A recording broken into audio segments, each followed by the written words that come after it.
without any discrimination and limitation. The ongoing war between Russia and Ukraine Recording in progress. has broken the lives of Ukrainians, caused huge damages to them and the state in general. And on the long way of recovery and economic development of Ukraine, certain laws should be adopted and amended.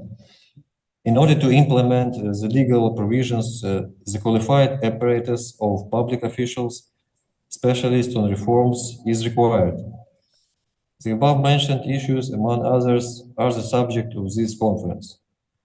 It should be noted that any reform is implemented after its thorough consideration by scientists, specialists on reforms, and experts in a certain field. In order to provide the sustainable economic development of our countries, we have to develop scientific research in different branches of law, as well as in public administration. There is a need for close collaboration between scientists of different countries in order to solve up-to-date economic, industrial, environmental, healthcare, educational, and other issues. Our conference provides the opportunity for every participant to make his or her personal contribution to the solution of the above-mentioned issues. And I hope the participants will be able to report the significant results of their research, and we will listen to the interesting reports accompanied by qualitative presentations. Good luck to everyone. Now I want to invite to speak Dr.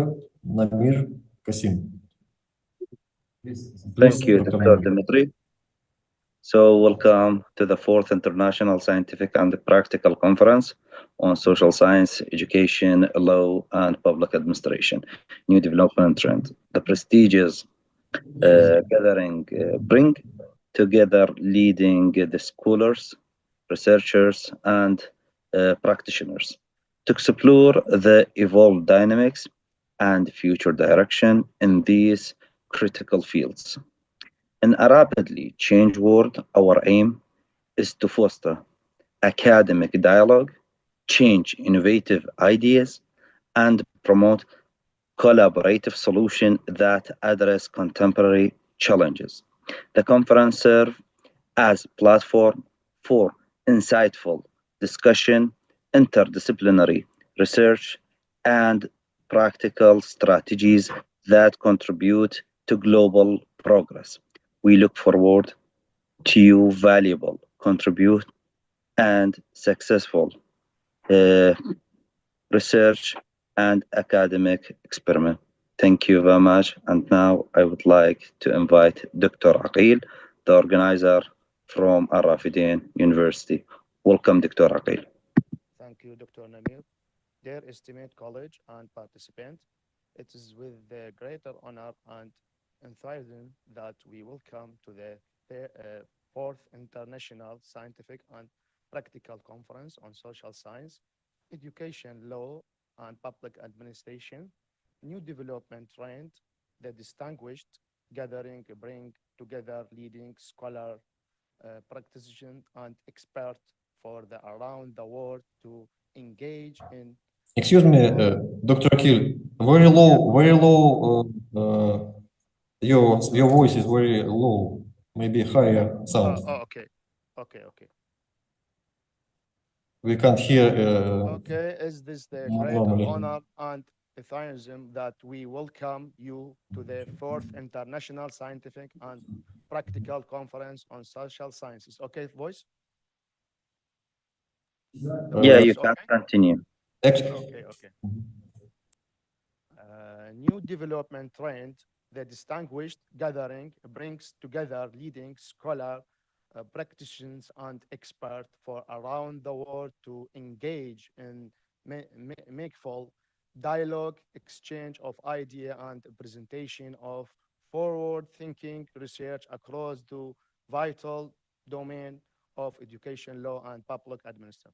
And today, fast evolving global landscape that need for innovation, approaches, and adaptive strategies within the social science has never been more crucial. This conference offered a unique platform for addressing the dynamic challenge of our time from educational reform and legal transformation to modern governance model and public sector innovation. As we convince, this be more than a platform for academic distinction. It is space for collaboration and critical reflection and investing in the future. We encourage all participants to actively contribute, share insight, and engage the fruitful discussion that transcend discipline boundaries and national boundary. We extend our deepest appreciation to the organizing community, partner institutions, and contributor who is often have made this event possible. Your deduction reflect a shared community of academic excellence and social progress. May this conference inspire new ideas, strengthen scholar networks, and advance our collective understanding of the pressing issue that shape the foundation of our community.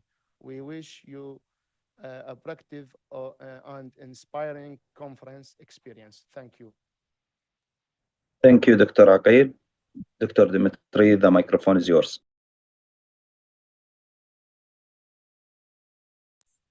Okay. Now I want to invite to speak Victor Sukhamlin, candidate of Sciences in Public Administration, rector of the Academy of Labor, Social Relations and Tourism, honored worker of the social sphere of Ukraine. Please, Mr. Rector. Dear colleagues, scholars, students, guests, and all participants of the 4th International Scientific and Practical Conference, Education, Law, and Public Administration, New Development Trends. On behalf of the entire university community, I am pleased to welcome you to this important event, which brings together leading specialists, researchers, and practitioners to discuss modern challenges and prospects for the development of education, law, and public administration. Today, our conference is taking place in condition of difficult trials for Ukraine. The full-scale war unleashed by the Russian Federation has become not only a challenge to our statehood, but also a test of the strength of all public institutions.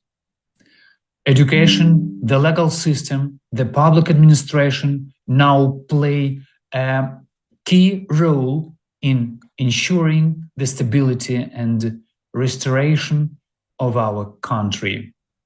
We all realize that the future of Ukraine depends on the decisions we make today and on the training of our new generation of specialists capable of working effectively in the conditions of post-war reconstruction.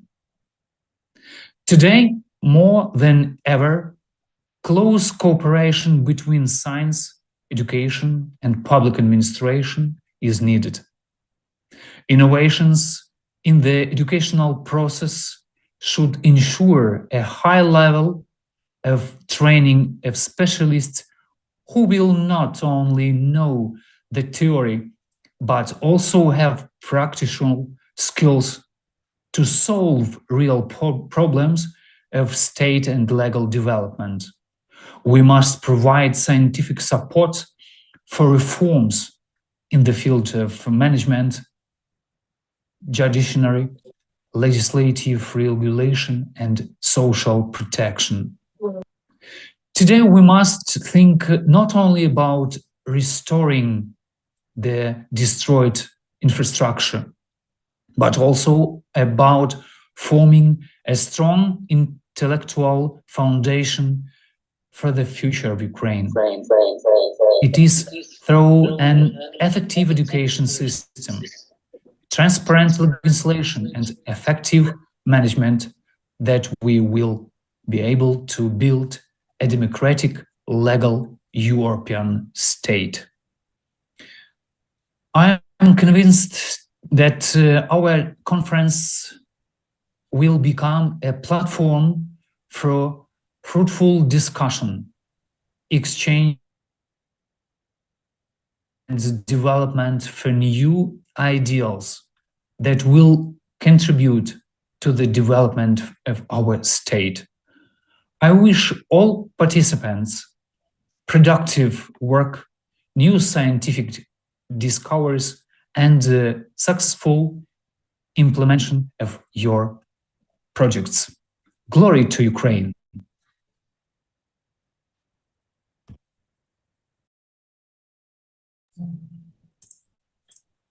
Thank you. Thank you, Mr. Rector. Dr. Namir is next. Thank you. Thank you, Mr. Rector. Now I'd like to invite lecturer Natalia Bodnar with her presentation. Welcome, Natalia Bodnar. Hello. Do you hear me? Yes, we can hear you well. Okay. Can you share your presentation, please? I need to get here.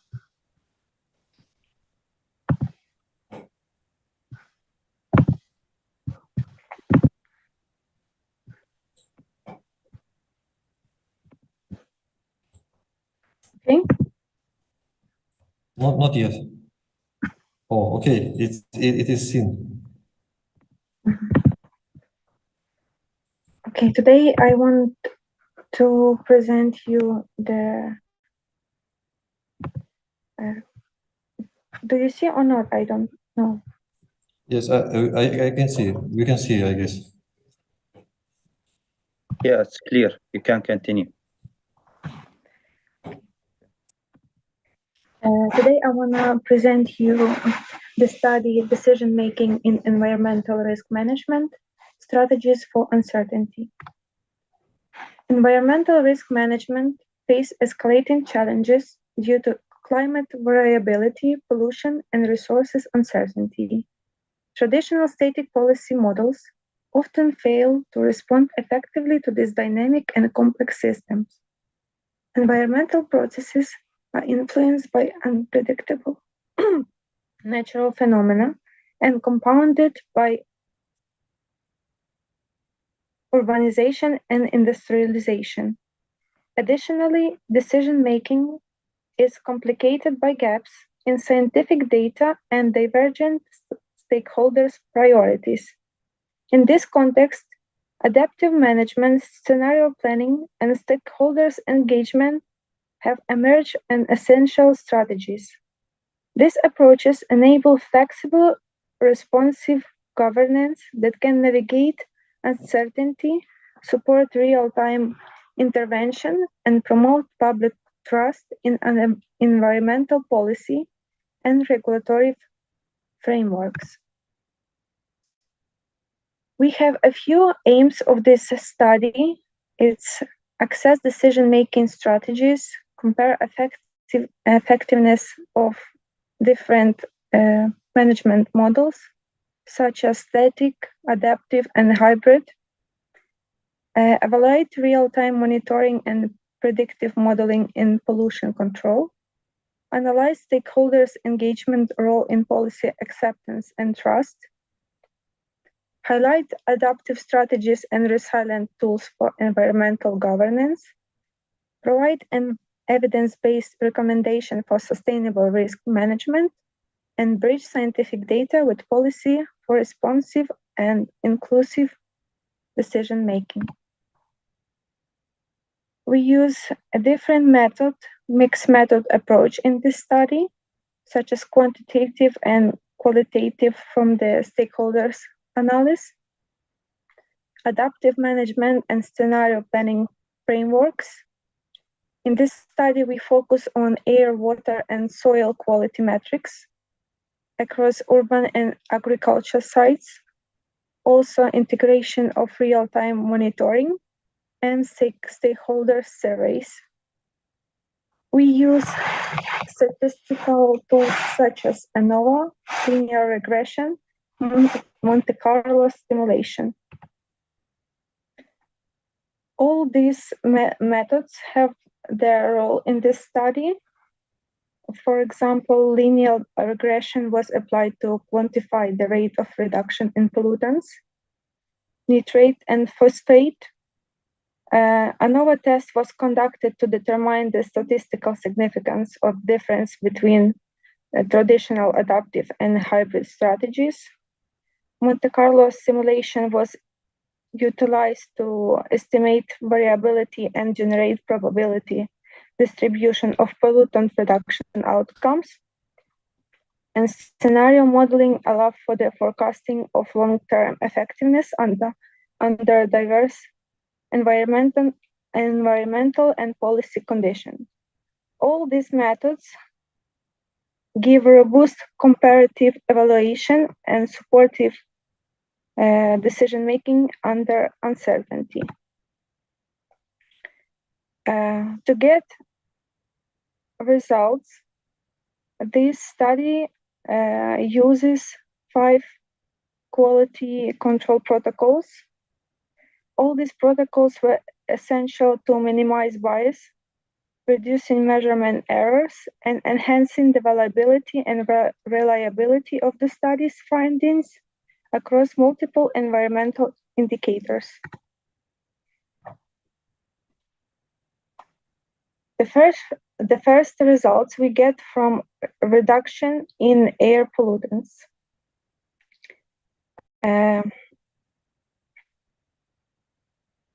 We implement the analysis in 5 different United States cities, such as New York, Los Angeles, Chicago, Houston, and Phoenix.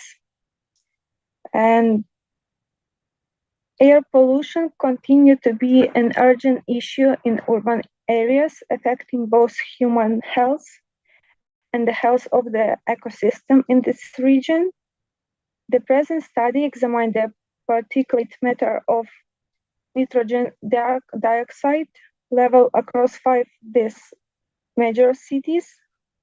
And analysis involved comparing static regulation to adaptive approaches, where air quality is evaluated in real time. Emission can be controlled dynamically, and regulation can be adjusted in near real time. Adaptive intervention were associated with the marking reduction in air pollutant concentration over 6 months.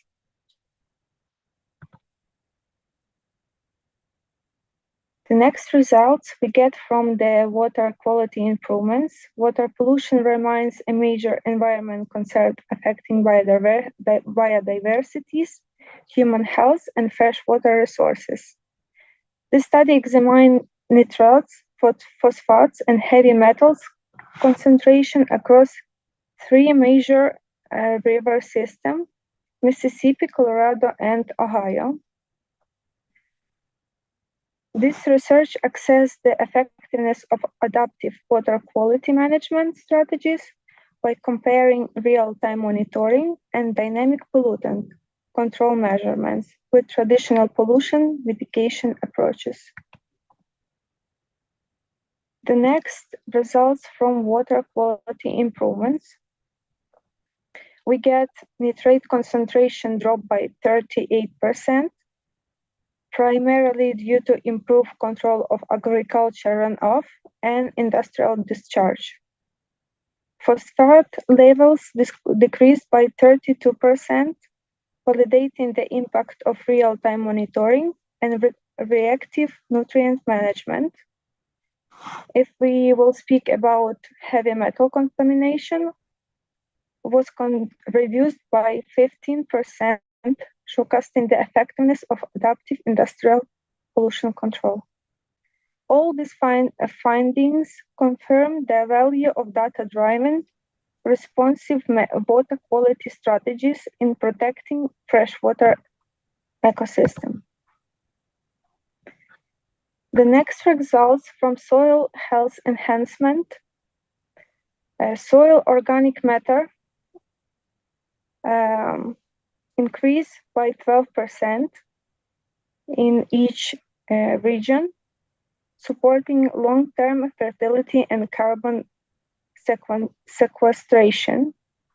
Pesticide residue were reduced by 18%, indicating better chemical management and ecosystem safety. The last results about soil pH level that is in all regions is stable.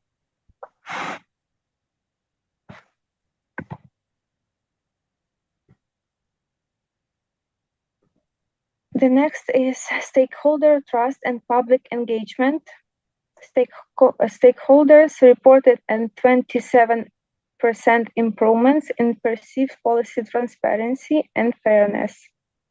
Overall community support for environmental initiative rose by 25%, indicating strong engagement outcomes. Transparent communication, participatory decision-making, and real-time responsiveness proved essential in building public confidence. Comparative strategy performance.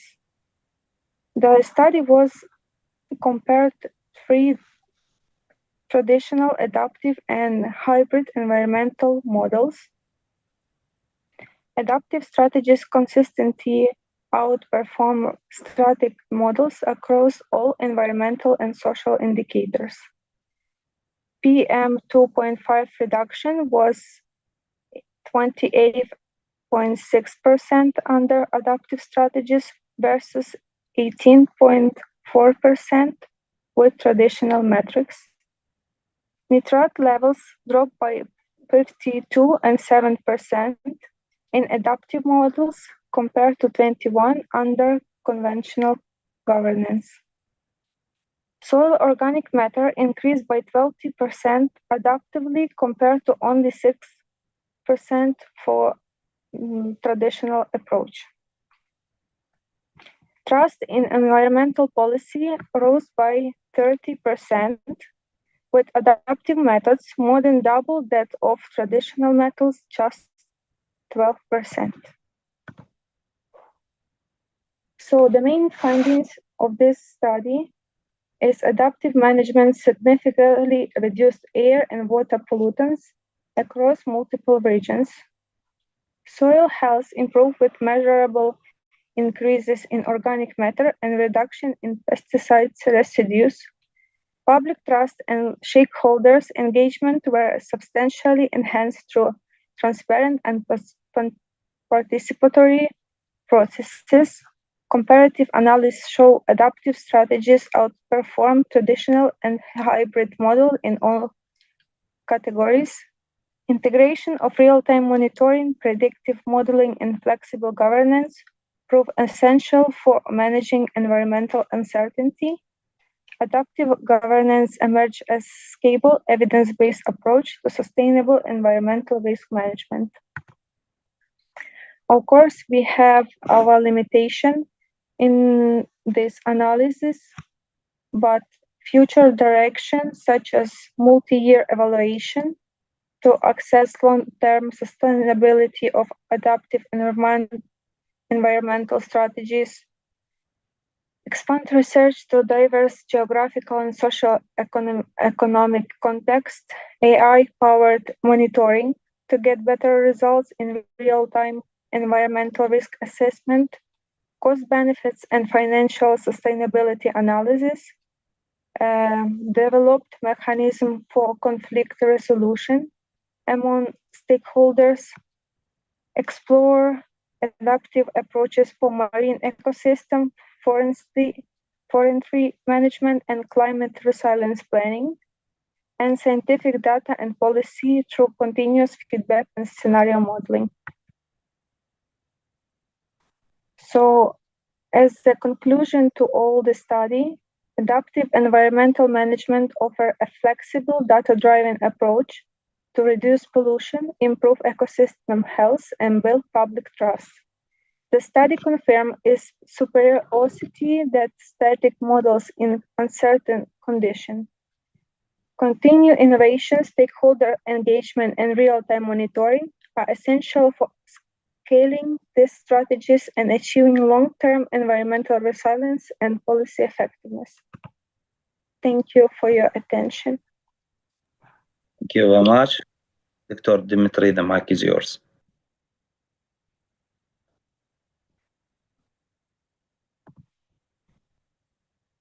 Okay.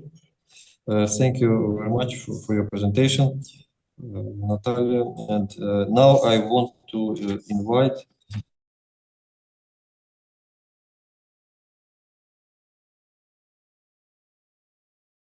Professor Kyiv National University of Construction and Architecture. Please, Sergey. It's me, yes? Stavroyan Sergey. Yes? Okay, we can hear you. Yes. Good morning, good day. I'm glad to see you, to hear you. It is normal. Show your presentation, please. I haven't presentations. It's only oral speech I have. Okay.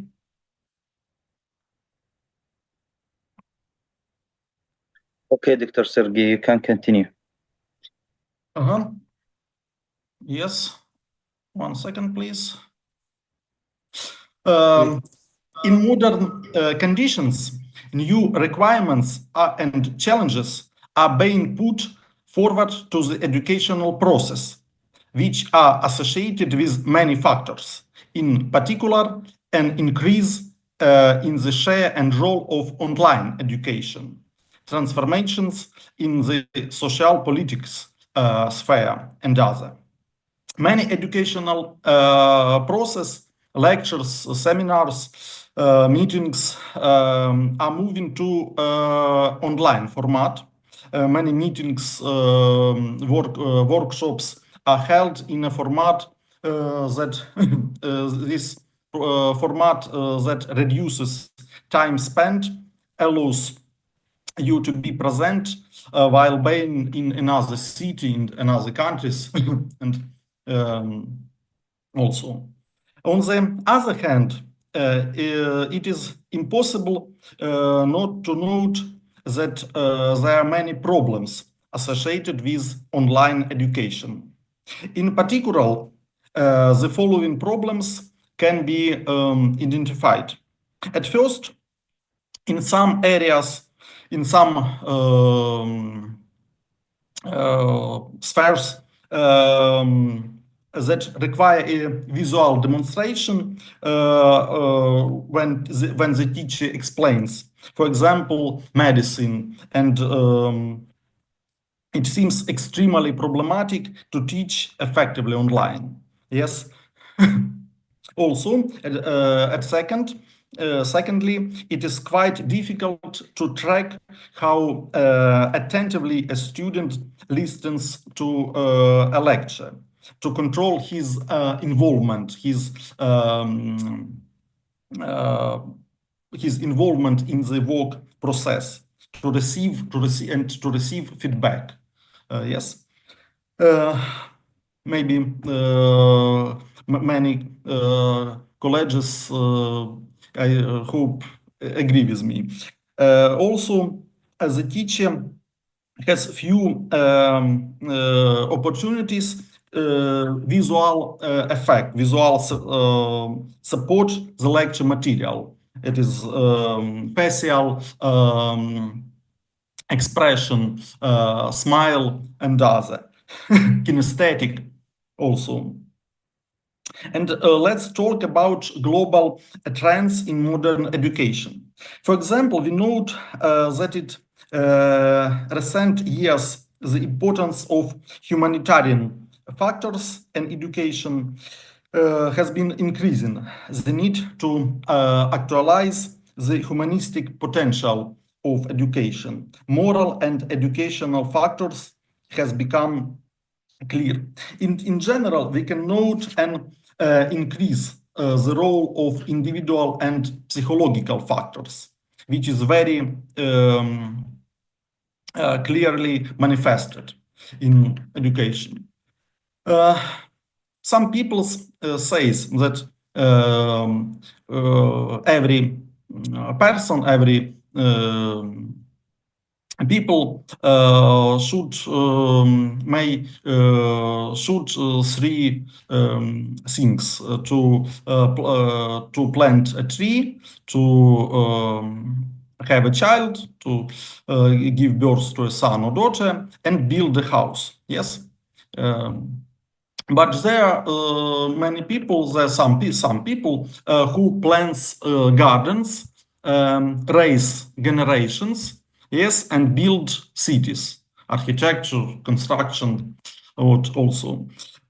And it is precisely in order to comprehend the laws of nature and society, to go beyond the everyday and move from the individual to the general. Yes, and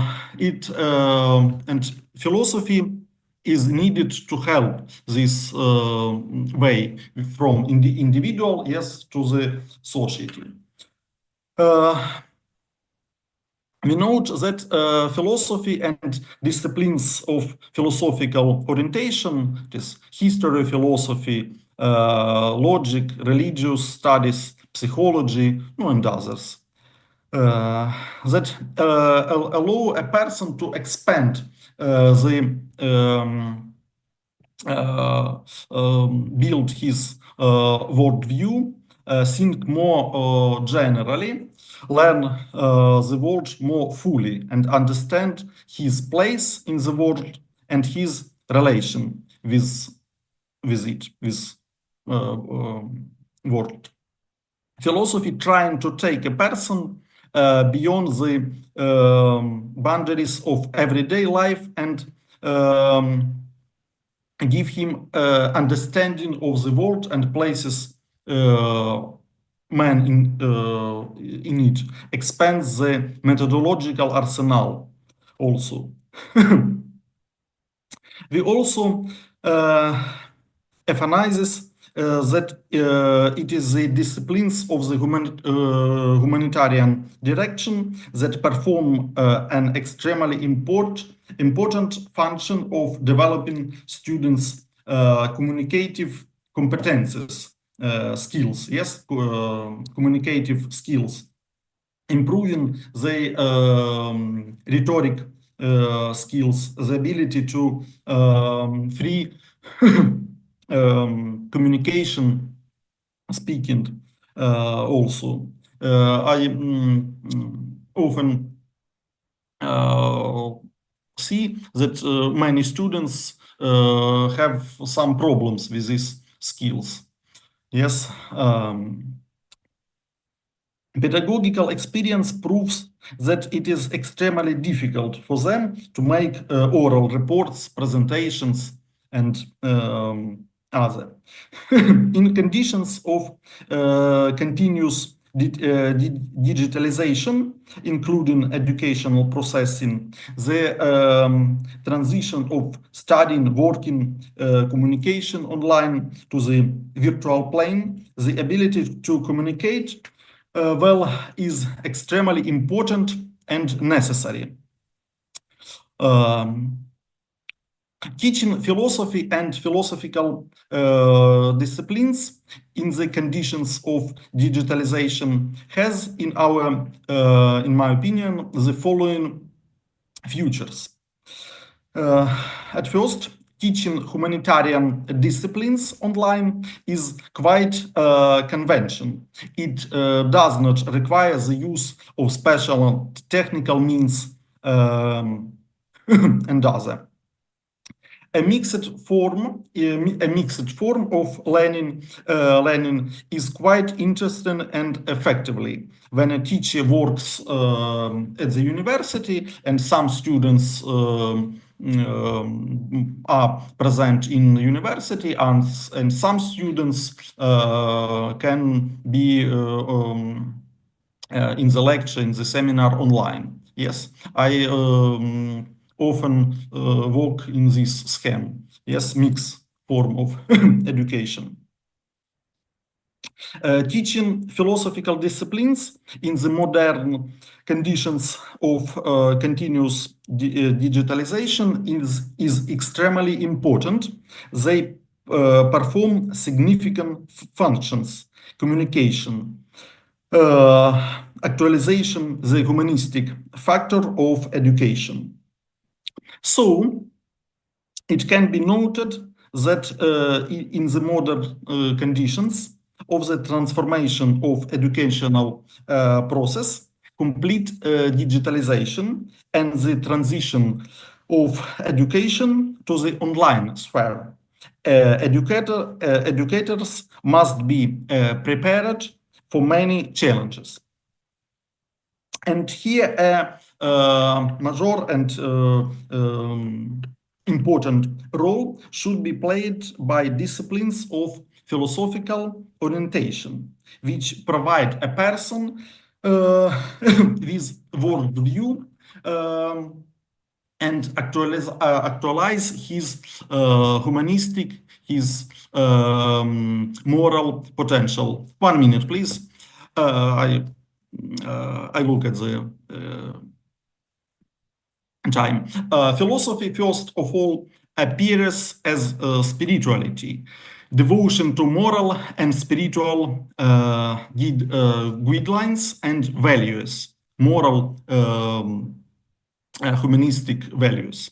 Feeling boundless loneliness in the modern world of numbers and technology, where social networks and means of communication give us the opportunity to communicate with people from the other parts of the world, but sometimes in the same time disconnect us from person who will be near. Yes, a person who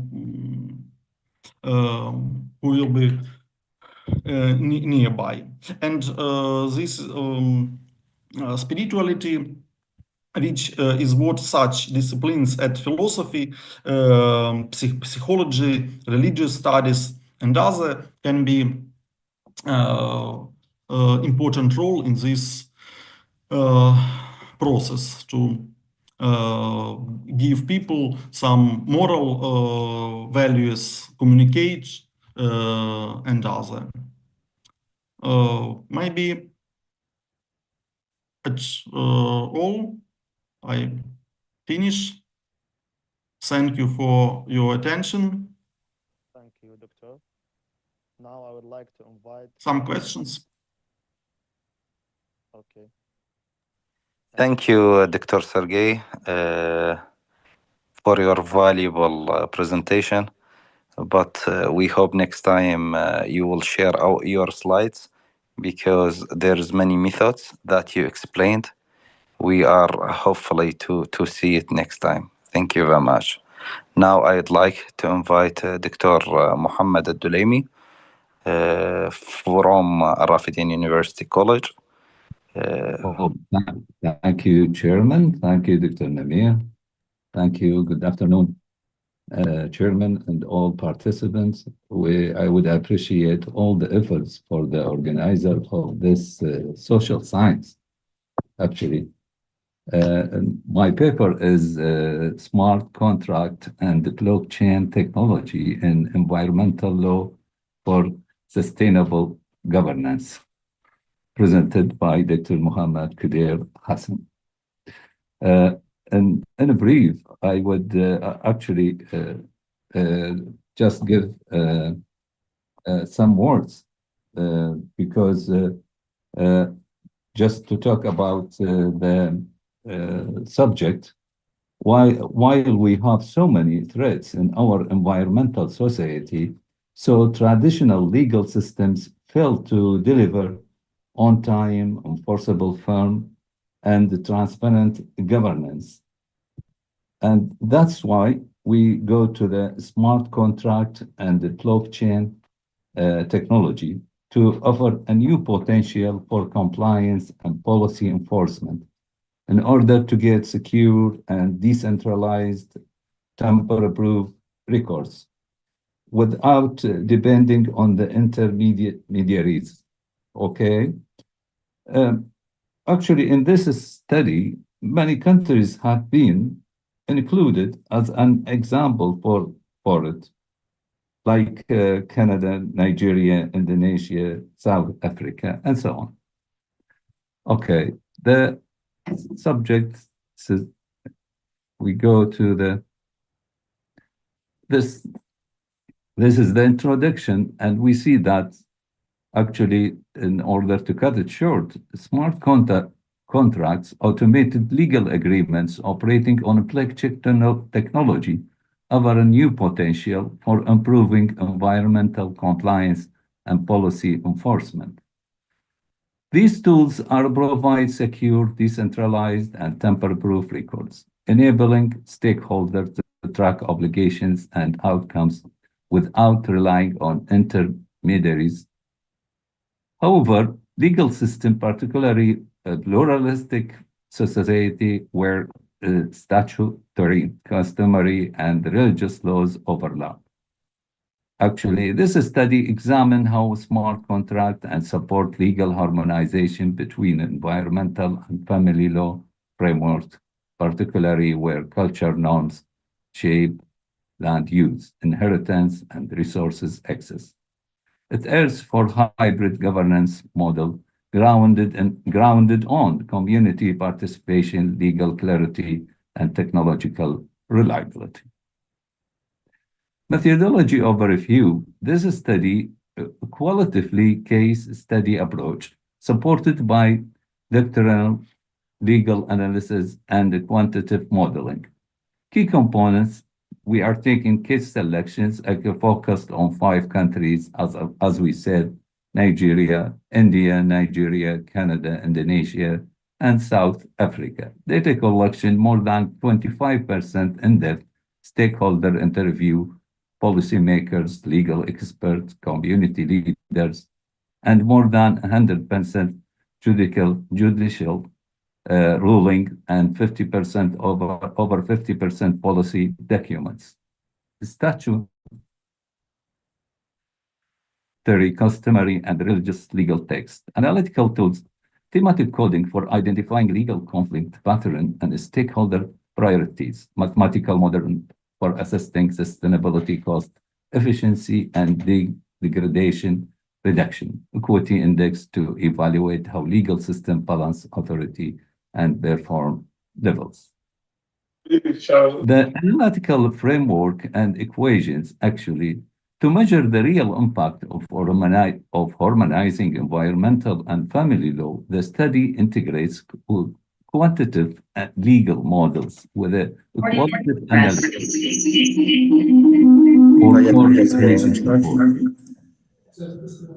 support the analytical framework. Sustainability impact model. It comes from this equation S. We refer to the sustainability as, and this is a function of RFL, where R is stand for regulation strength, and F stand for the family, is family law integration, and L stand for legal conflict intensity, as mentioned in this equation.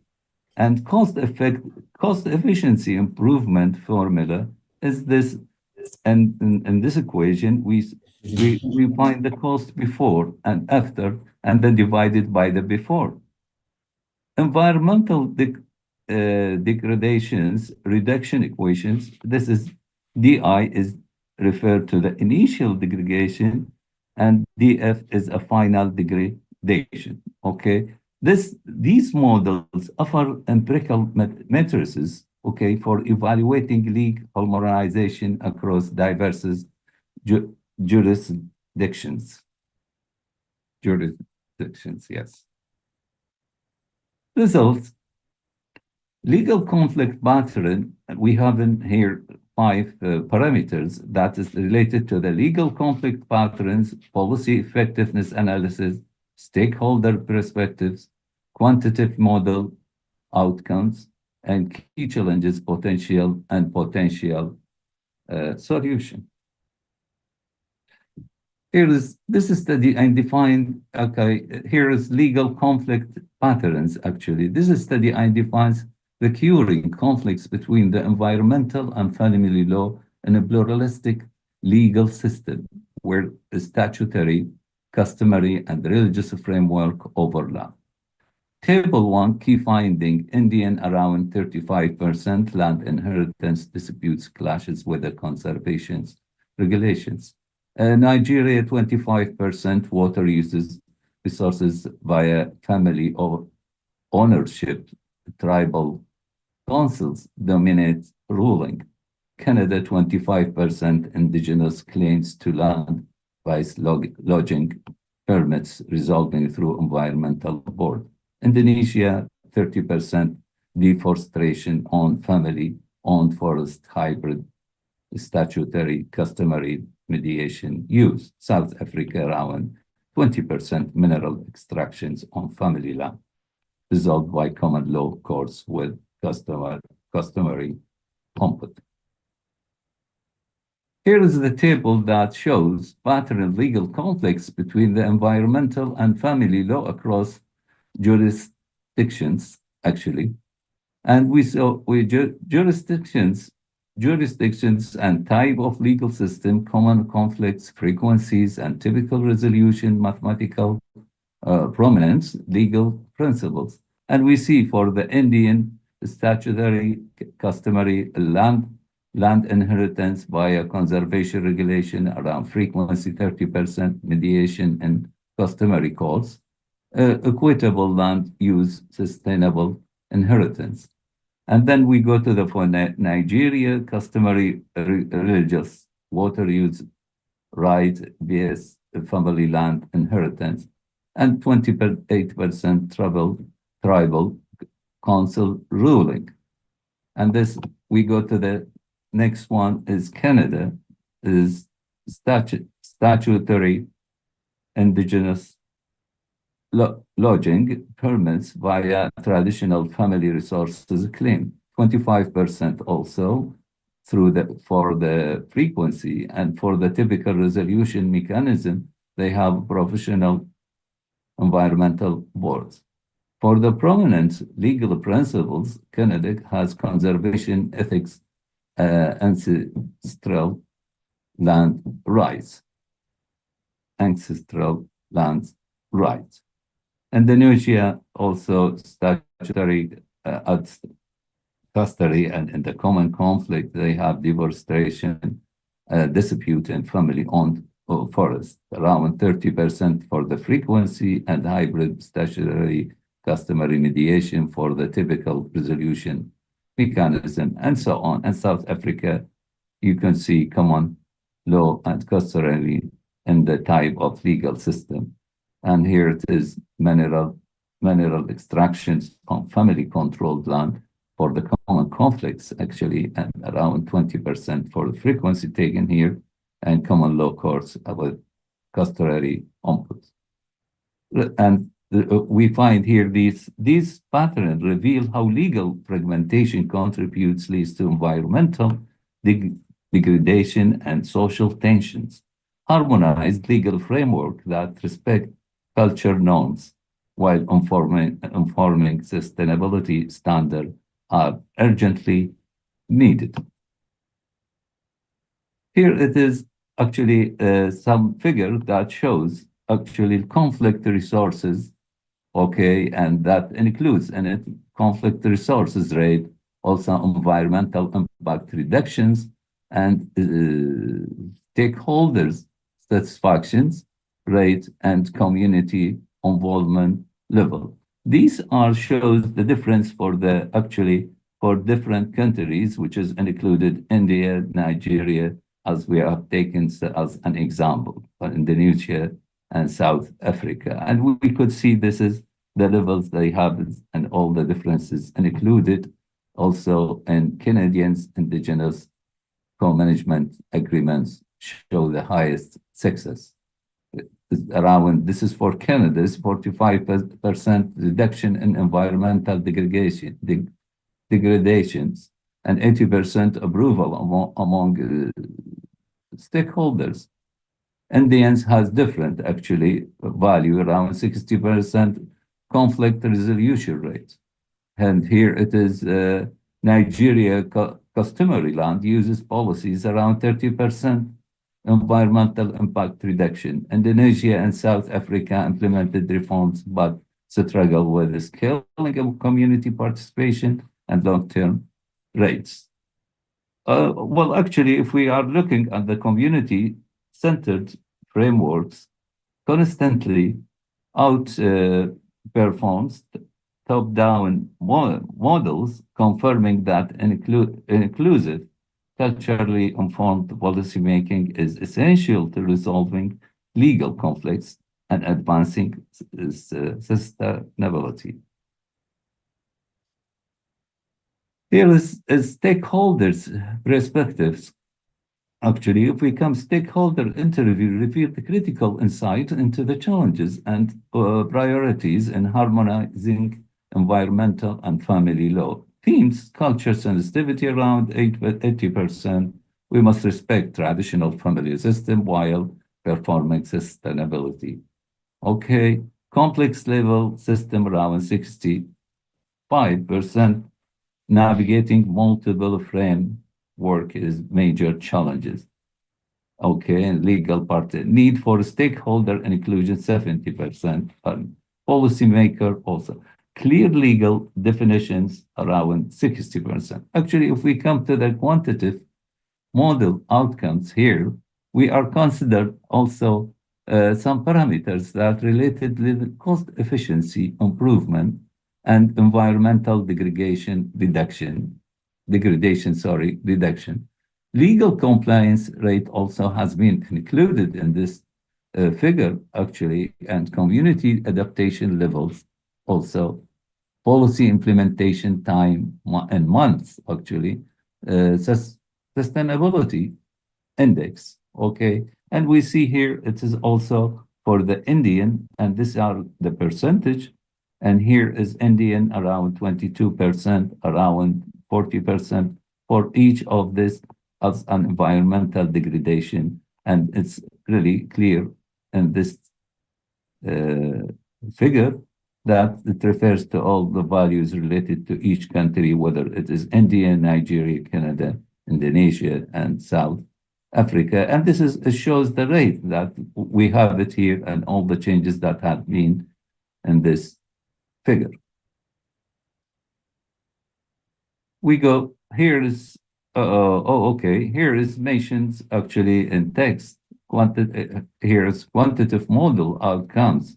Quantitative model was used to measure the impact of harmonized legal frameworks across 5 jurisdictions and sustainability, cost, efficiency, and compliance indicators. Okay. Sustainability index 0.82%, actually 45% environmental degradation and 25% cost efficiency, 90% legal compliance, 80% for community degradation. Well, this study has been taking all these values in a certain examples and in a certain actually study through the cases, okay?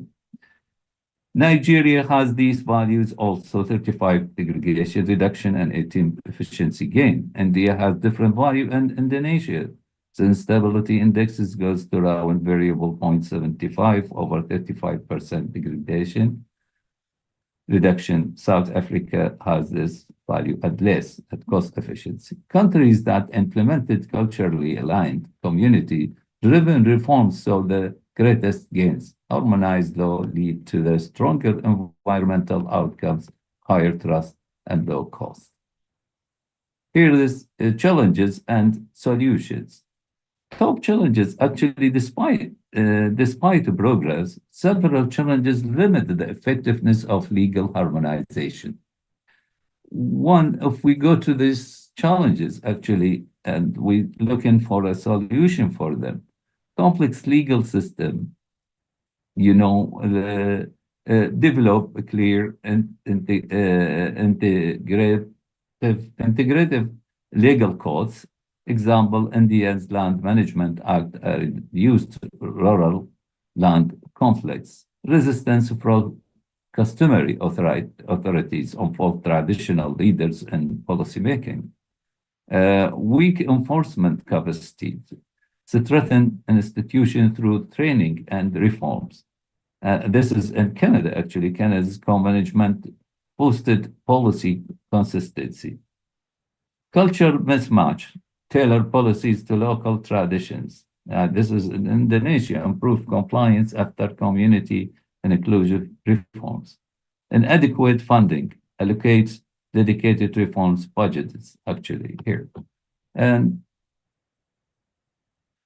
we go here to discussion. This study expands on a previous work by embedding technology in legally contexts, offering a realistic and inclusive pathway to enforce environmental obligation. Harmonized law backed by the blockchain tools can overcome barriers of the jurisdictions, inconsistency and compliance gaps, especially in decentralized or rural governance setting. The finding reinforce that smart contracts and blockchain technology can play a pivotal role in bridging environment and family law conflicts in pluralistic societies. Well, as a key takeaways, automation via smart contracts ensures enforcement and accountability and traceability, reducing reliance on human intermediaries. Legal harmonization enhances sustainability outcomes when aligned with customary norms and culture contexts.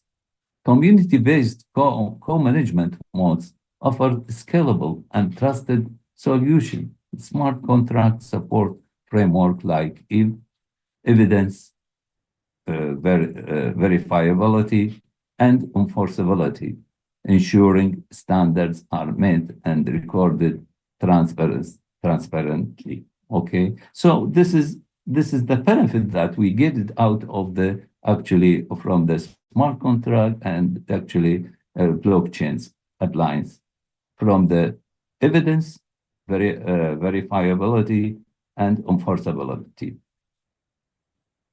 Conclusion. We ended up with our conclusion that we could come up with that the smart contract and the blockchain technology present viable solution to long-standing issue in the environmental law enforcement, especially within a pluralistic legal system. When integrated thoughtfully, these tools can bridge statutory and customary practices, enhance compliance, and promote transparency. The study confirms that harmonized legal framework grounded in culture, resilience, and community engagement deliver measurable improvements in sustainability, cost efficiency, and legal clarity. Technology is not a substitute for a governance,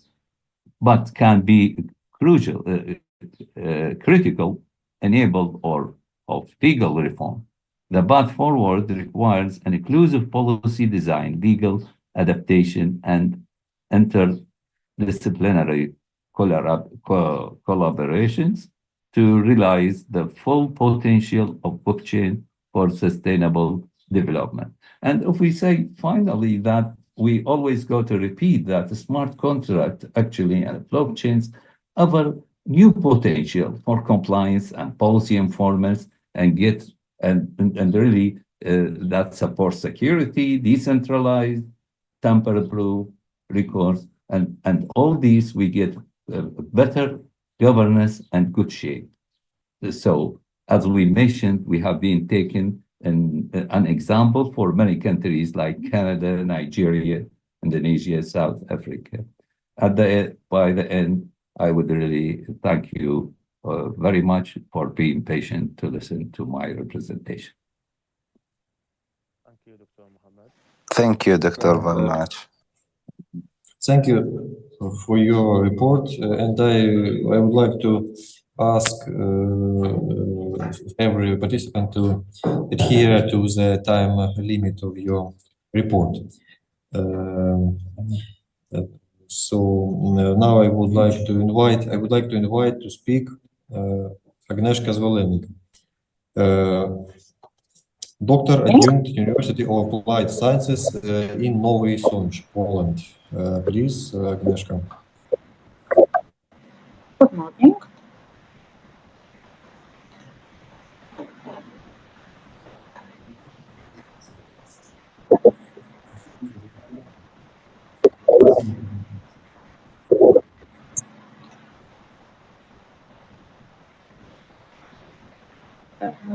Good morning.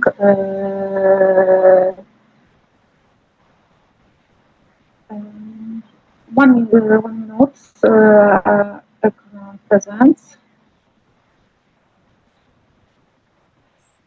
There is no presentation. Please, if you have it, so show it on the screen. If you have presentation, please show on the screen.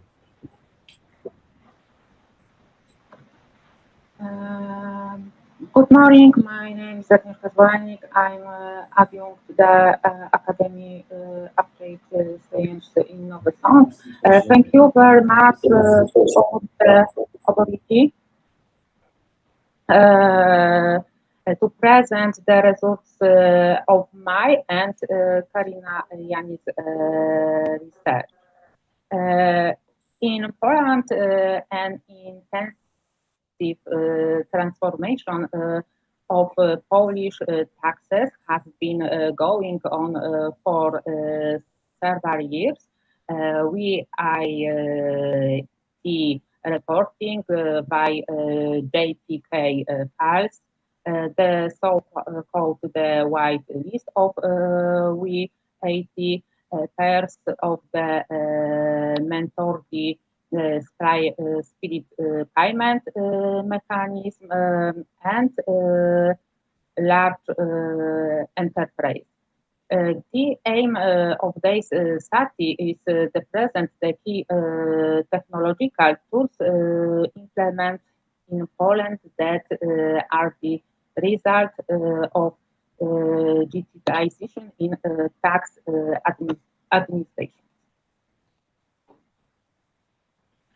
Public institution or organization operating in the sphere of public affairs regulations by norms of public law, whose ask is project the public interest. Public institutions include government administration bodies, state control and lab and correct autonomic budget units, special trust funds, health care institutions, social security institutions, Polish groups. احنا يعني يومنا ونطلع أنا دكتور نزار stop. دكتور نزار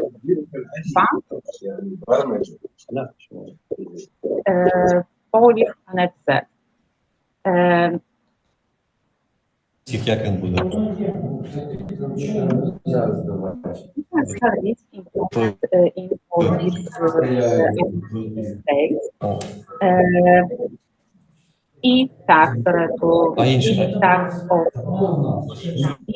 events, center register and information of economy active, standard audit file for tax, as a safety, whitelist, one line cash register, national e-invoice system. When Karatera think the select digital statistics, it is important to know the following, or in IPIT service, which was launched by the Ministry of Finance in February 2019 years. The tax administration has introduced the possibility of filing tax returns electronically. This from filing returns is becoming more popular every year. In 2019, over 16 million tax payers filing. They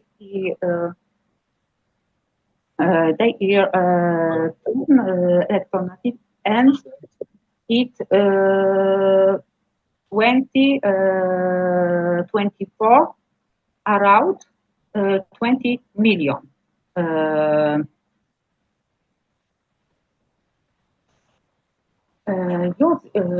Using tax office, a taxpayer can correspond with the tax of living home on any device.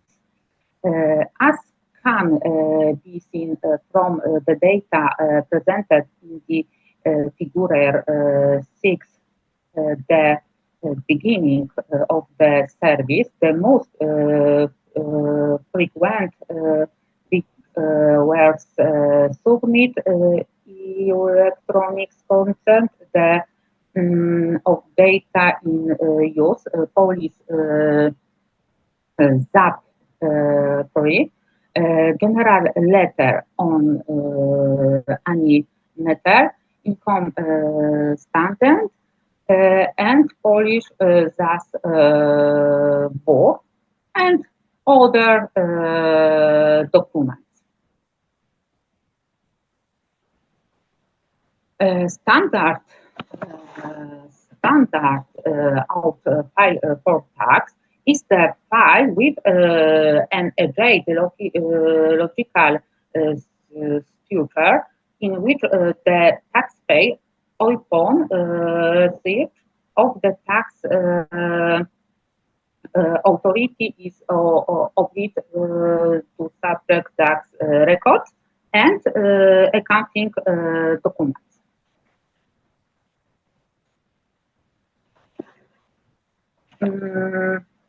Structures SAFT, but records and declarations, accounting book, bank statement, warehouse,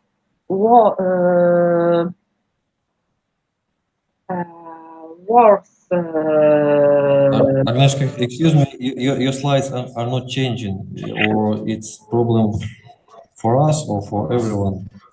You can see only the title of your presentation. Okay. I don't know whether it's our problem or for everyone.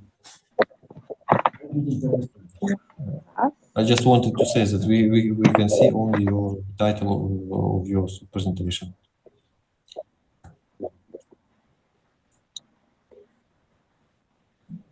Is okay?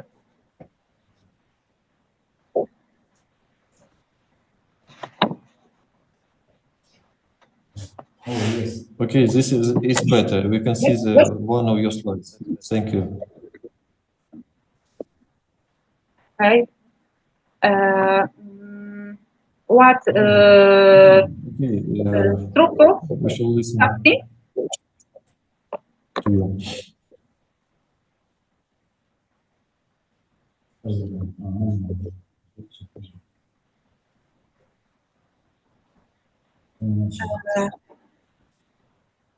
Okay.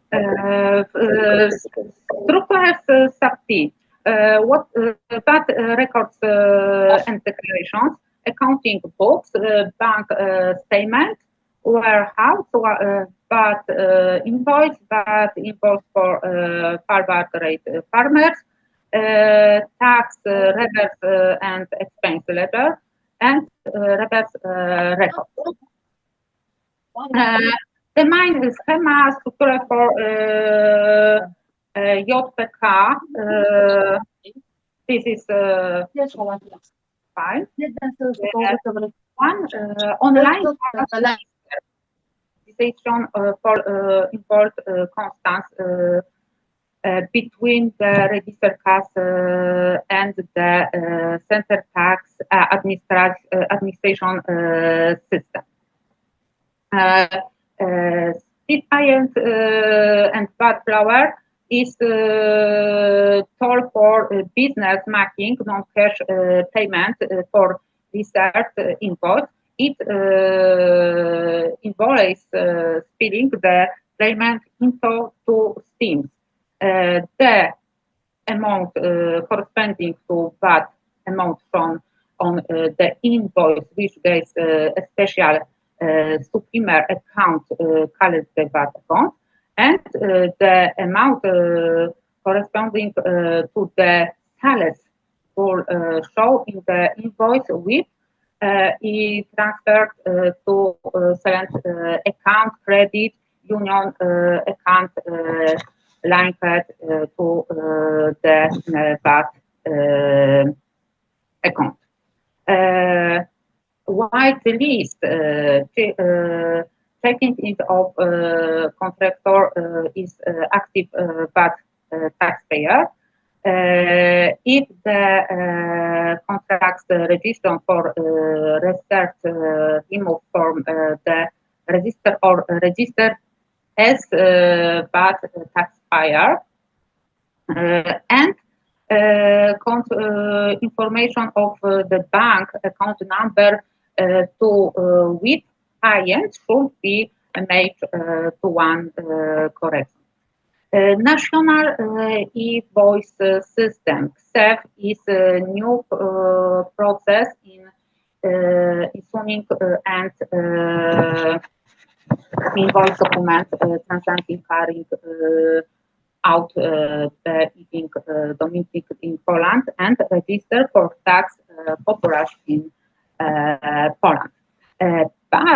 Between 2015 and 2024, Poland has introduced shows supported by new technology, artificial intelligence, and the ability to collect huge amounts of data and rapid processing of data aimed primarily at reducing the short economy and the activities of criminal groups in domestic and intra-community transactions. Thank you. Thank you for your presentation. Thank you very much for your report. And now I want to invite to speak Doctor of Sciences in Law, Professor Yaroslav Zhuravely, Dean of the Faculty of Law, Academy of Labor, Social Relations and Tourism, Kyiv, Ukraine. Please, Yaroslav. Thank you. Dear organizers and participants of the conference, thank you for the opportunity to speak and to bring to your sound, attention. Please, your Sorry? voice. Turn on. Sorry, just a moment.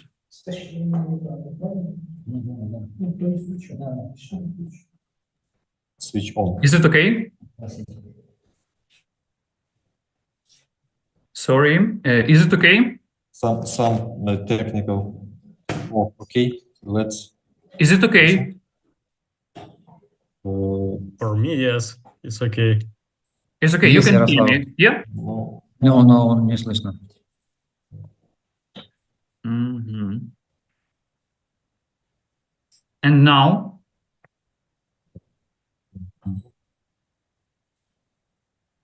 Тут включено, а как не слышно? Так, а как же мне сделать? Не чути вас у нас. Подожди, може. I can hear you. Юрій, це у вас проблема, схоже. I can hear you Yes, too. Oh, it's okay. Thank you. Thank you. Dear organizers and participants of the conference, thank you for the opportunity to speak and bring to your attention one of the important problems of modern Ukrainian local self-government. During Russian full-scale invasion of the sovereign territory of Ukraine, a huge number of our territorial communities have suffered significant destruction of their infrastructure, economy, and social sphere. Those territorial communities that have become to epicenter of hostilities have been particularly affected, as well as communities that, due to military facilities located on their territory, suffer from constant missile and drone attack from the enemy. In addition, there are territorial communities that have received a significant number of internally displaced persons and spend significant resources on their maintenance. Ukraine has limited resources to independently overcome their challenges. So it is necessary to look for tools to attract internal resources, knowledge, and experience for the rapid and effective restorance of our communities.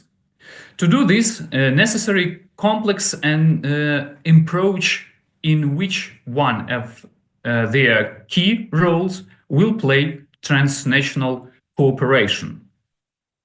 Among the acts of the current legislation of Ukraine on international cooperation is the law of Ukraine on international territorial cooperation of Ukraine, the norms of which determine the principles of establishing international territorial cooperation between states, regions, and territorials for balanced social-economic development, ensuring state interests and security by maintaining mainly beneficial cooperation with members of the international community on the basis of generally recognized principles and norms of international law, taking into account the historical, economic, environmental, geographical, and demographical characteristics of regions and territories. According to Article 8 of the aforementioned law, the purpose of international cooperation is to involve entities and participants at the national, regional, and local levels to implement joint projects and programs which relevant entities and participants from region state to expand good neighborly relations and achieve a higher degree of historical territorial integration into international community. From the content of the legislation of Ukraine, we can say that the tasks of international transnational cooperation can be reduced to several key points for the international communities of Ukraine. The first one, attracting international financial resources to restore critical infrastructure, housing stock, and the social sphere of communities. The second one, organization of humanitarian assistance to the local population of communities affected by military actions. And the third one, introduction of advanced technologies and innovation solutions in communities of Ukraine. In the context of a significant shortage of funds in local budgets during the war, the issue of attracting international financial resources for local and regional development projects is key to the restoration of territorial communities in Ukraine. Local governments, businesses, public organizations, and other civil society actors can use various mechanisms that help to obtain grant funds, loans, investments, etc. Grant programs are one of the best tools for financing local recovery programs, as they do not require repayments. For example, there are various European community financing programs in operation today, including the EU-LEAD with Europe program, the Horizon Europe, the EU for Business program, the Interreg Next program, etc. Along with this, there are grants from such international organizations and funds as the World Bank, the UN, German Agency for International Cooperation, etc. The source of finance for communities can be such funds supporting local communities as businesses, as the Bank C Regional Cooperation Fund, the East Europe Energy Efficiency and Environment Partnership Foundation, Partnership of Local Development, etc. However, despite the wide opportunities for communities to participate in grant programs, current local governments of Ukraine, when developing interesting and useful grant applications, have the problem of lack of specialists who would professionally develop and submit such application of competition on a timely basis. Currently, this issue often falls on the shoulders of specialists from departments of executive communities of local councils without additional payments for the work performed.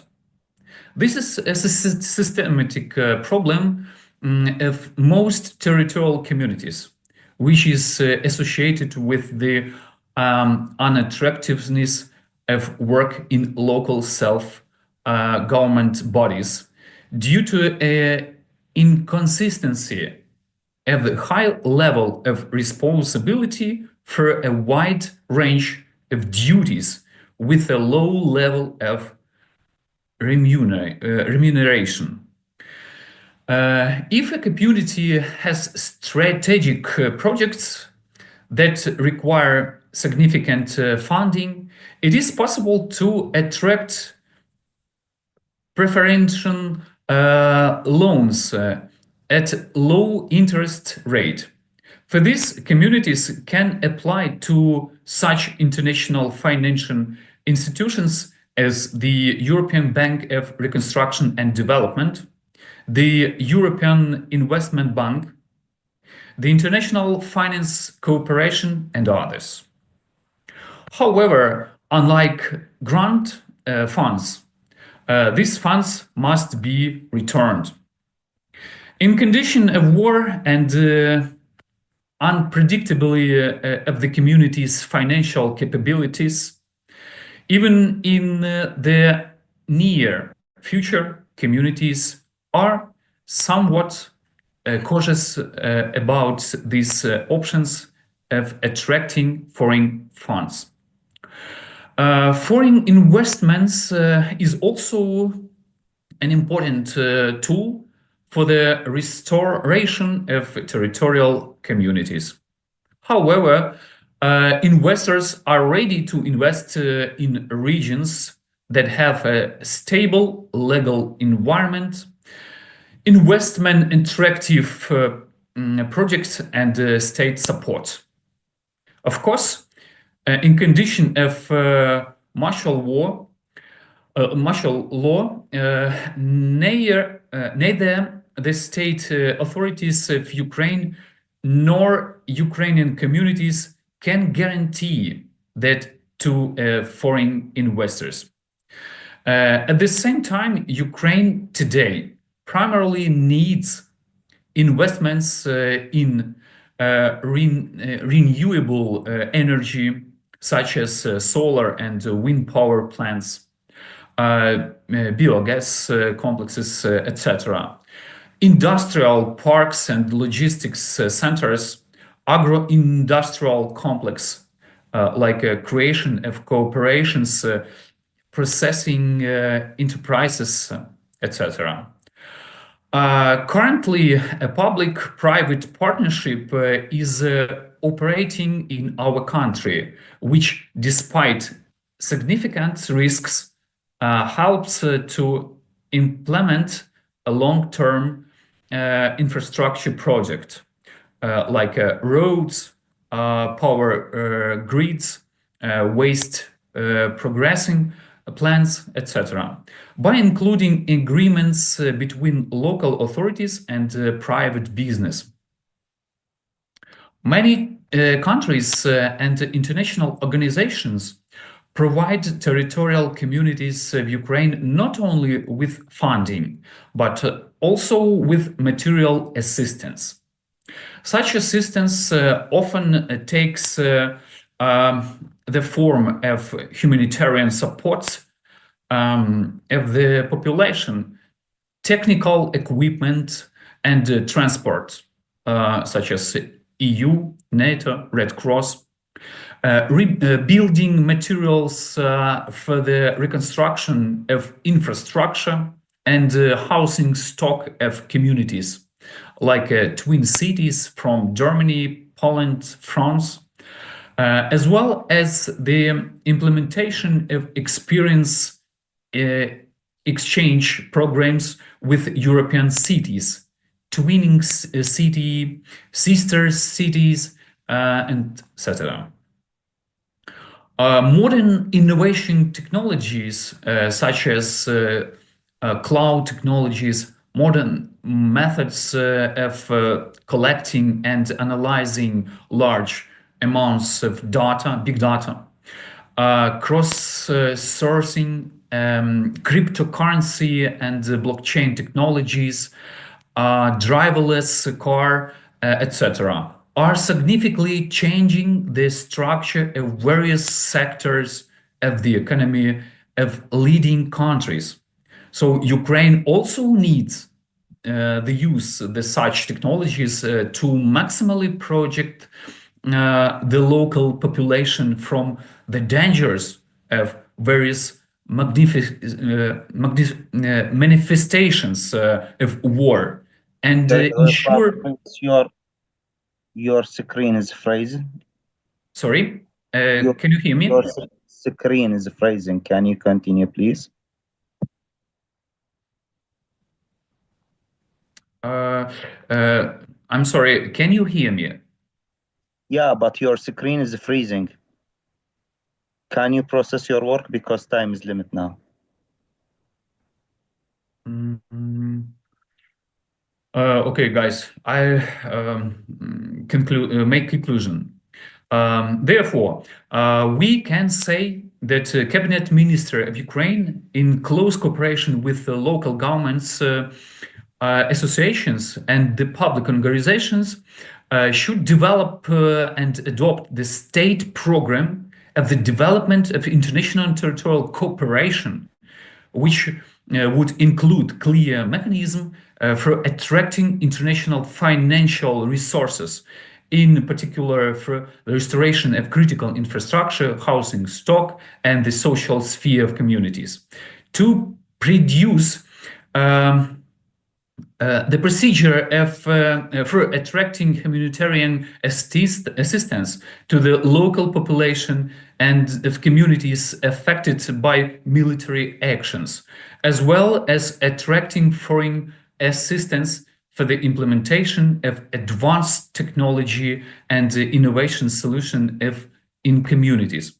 So I can say that Ukrainian local self-government nowadays in Ukraine need help of our partners, foreign partners, because there are no money in local self-government in Ukraine, but we need to reconstruct our critical infrastructure.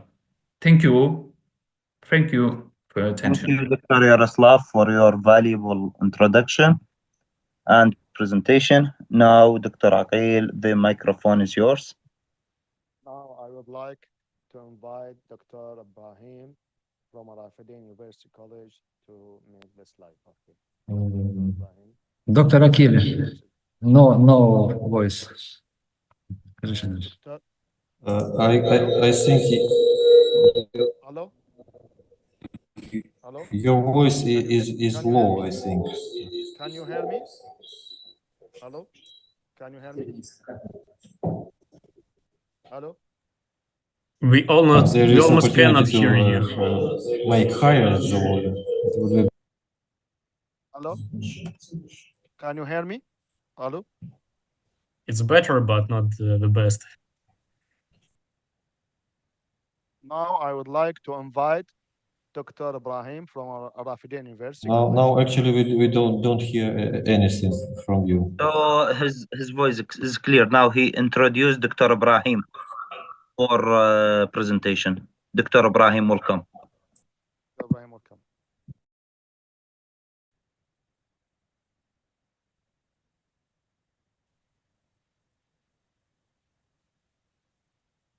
Dr. Ibrahim, welcome.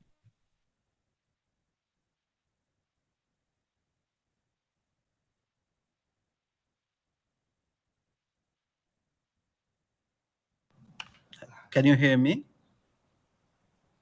Yes, Dr. Ibrahim, your voice is clear.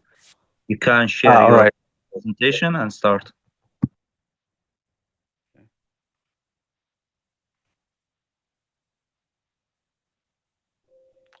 Now you can hear me? Hello? Yes. Let's proceed, please. All right, okay. So thank you for the co-organizer of international conference and for the committee for inviting us to present today. I want to introduce myself. I am Dr. Ibrahim Mahmoud, Senior Lecturer at Al-Rafidin University College. Today I'm going to discuss the topic of the evolution of atmospheric protection policies in response to increased airborne pollutants. Before we going to the whole presentation, I would like to introduce and make a summarized background about the research. All we know that the air pollution remains one of the most critical global threats to public health and the environmental. Fine particulate matter, which is known as PM 2.5, which is the 2.5 referred to diameter, which is 2.5 microcentimeter. These tiny particles penetrate deep into the lung and bloodstream, increasing the risk of heart disease, lung cancer, and premature death.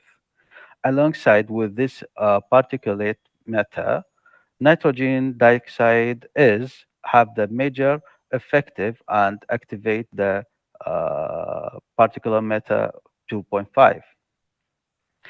In this presentation, I would like to explore how these policies have developed from 1990 to 2024, assessing the effectiveness, limitation, and the growing role of the technology in shaping modern environment and governance. So we try to help the globe and to look at the framework and for cooperative frameworks and integrate the flexibility and the cooperation between the countries to reveal that many pollutants travel along with distance across sectional national borders. So we are going to the objectives of this study. So the main objective of this study is to assess the effectiveness, structure, and adaptability of different policy mechanisms, ranging from traditional command and control models to hybrid and market-based approach.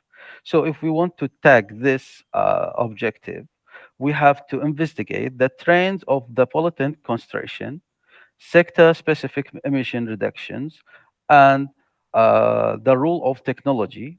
Of course, we're going for the legal and institutional factors, and then transitory effects. By combining legal assessment analysis with the statistical modeling and environmental data, the research provides the comprehensive overview of what type of policies work best. So this is the main view of my research.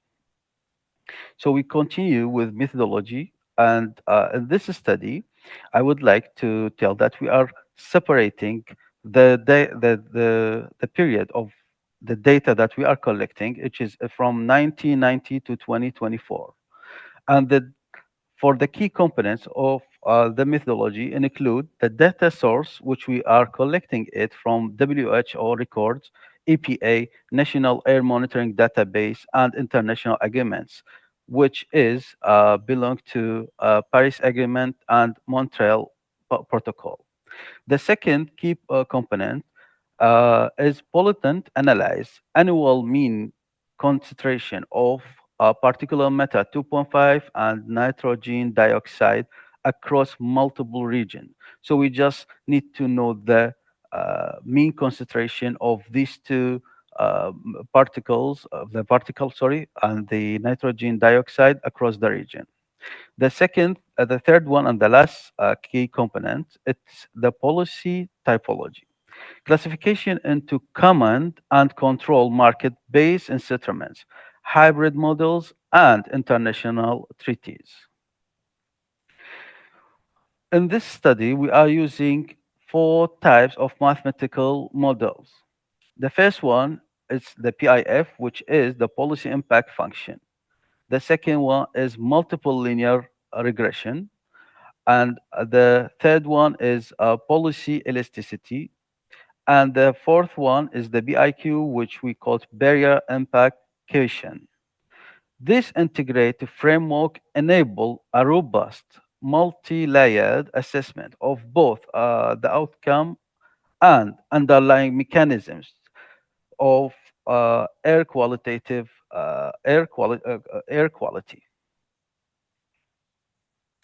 So we are going to the first results that we have is policy evaluation metrics. So how we did that? To assess the policy evaluation metric, the efficiency and responsiveness of atmospheric protection policy, the study introduced a set of specialized quantitative and legal performance indicators.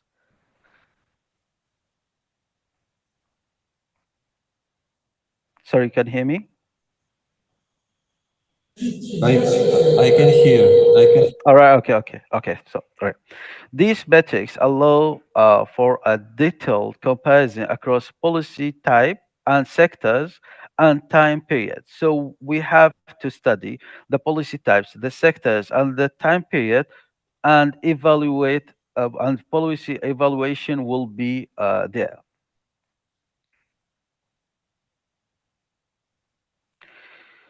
The main evaluation models include, as we mentioned in the methodology, the PIF, the PER, ER, TPSI, BIQ, and as well the compliance yield rate. These tools, for the mentioned above tools, are rigorous and multi-dimensional analysis of air quality policies effectiveness.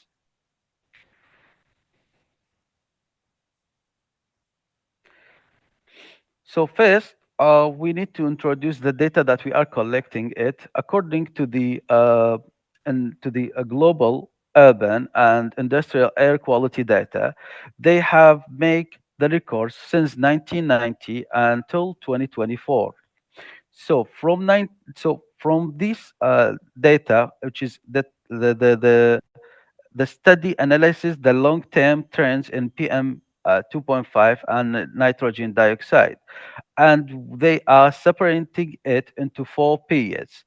The first period, it's coming from 1990 to 2000 and until 2010 and 2020 and 2024, which is the last updated.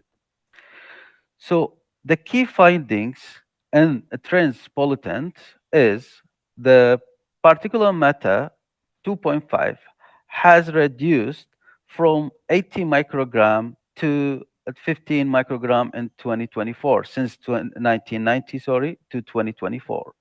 When we are proceeding with nitrogen dioxide, we can significantly look at it, and it's a drop from 0.04 to 0.009 during the same period. The most significant decline is 50%, which is occur in 2010 to 22. Then, even through the pace slowed between 2025 to 2020 and 2024, reduction remained statistically significant, because the p-value we are evaluating in least significant, as we're showing here, the least significant test, we are showing in the second parameter, which is 2000 to 2010, which is less reduction comparing to 2010 to 2020 to 2020, which is 50% in both the particulate matter 2.5 and the nitrogen dioxide, with p-value less than 0.01, which is the highest significant data that are on record, showing us the reduction in these two particular parameters. We are continuing to the sector and specific emission reductions. The study examined emission reduction across 4 primary sectors. First one is the industrial, second one is transport, third one is residential, and the last one is agriculture. When we are looking for the results for these 4, as we are showing here in the table, we can get it like the highest, the heavy,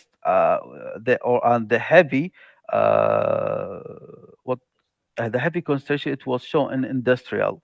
However, when we are proceeding to the agriculture, which is showed the most reduction in these 2 particular meter.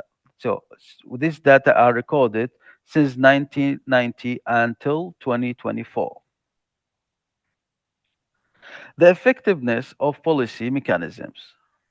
This section evaluates the relative performance of 5 atmospheric policies: command and control, market-based settlement, international treaties, hybrid framework, and voluntary approach. As we're showing in this table, in this figure, that the results suggest that economic incentives and legal certainty, when combined, significantly outperform rigid or purely volunteer models in reducing air pollution efficiency. As we see here that the market-based mechanism shows the lowest reduction. Technological contribution to policy performance. technology plays a critical role in enhancing the efficiency and responsiveness of air quality policies. This study assesses four key technologies that we are using these key technologies to help us uh, to evaluate the contribution of policy performance. So the first technology that we have used is real-time sensors. The second one is a predictive AI model, and the third one, AI intelligent integrated platform, and the fourth one was traditional monitoring. So if we are looking closely to the table below, we can see that there is a comparison between the cost, implementation cost, and the detection.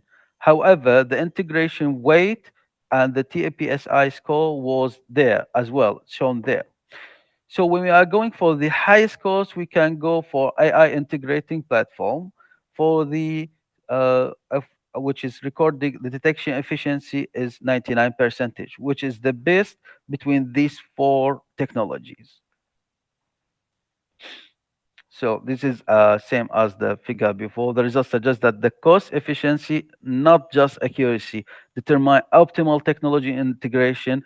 Predictive models offer a balanced approach for dynamic, scalable enforcement and environmental governance.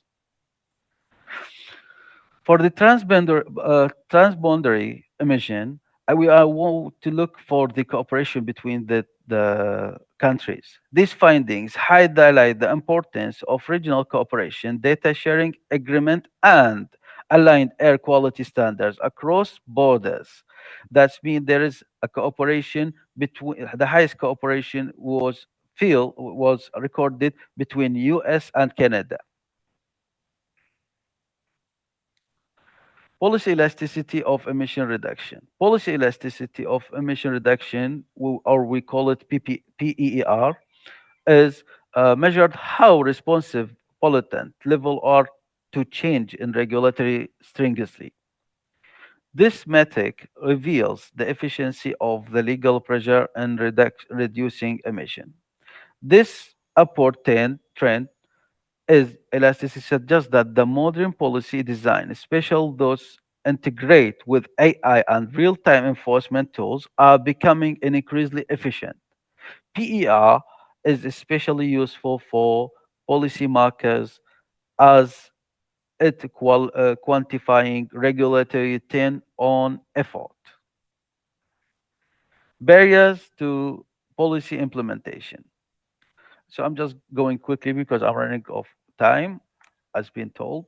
The composite BIQ score of 8.3 signals widespread implementation challenge, particularly in transitional economies. Addressing these barriers requires capacity building programs, international support mechanism, and more realistic governance models.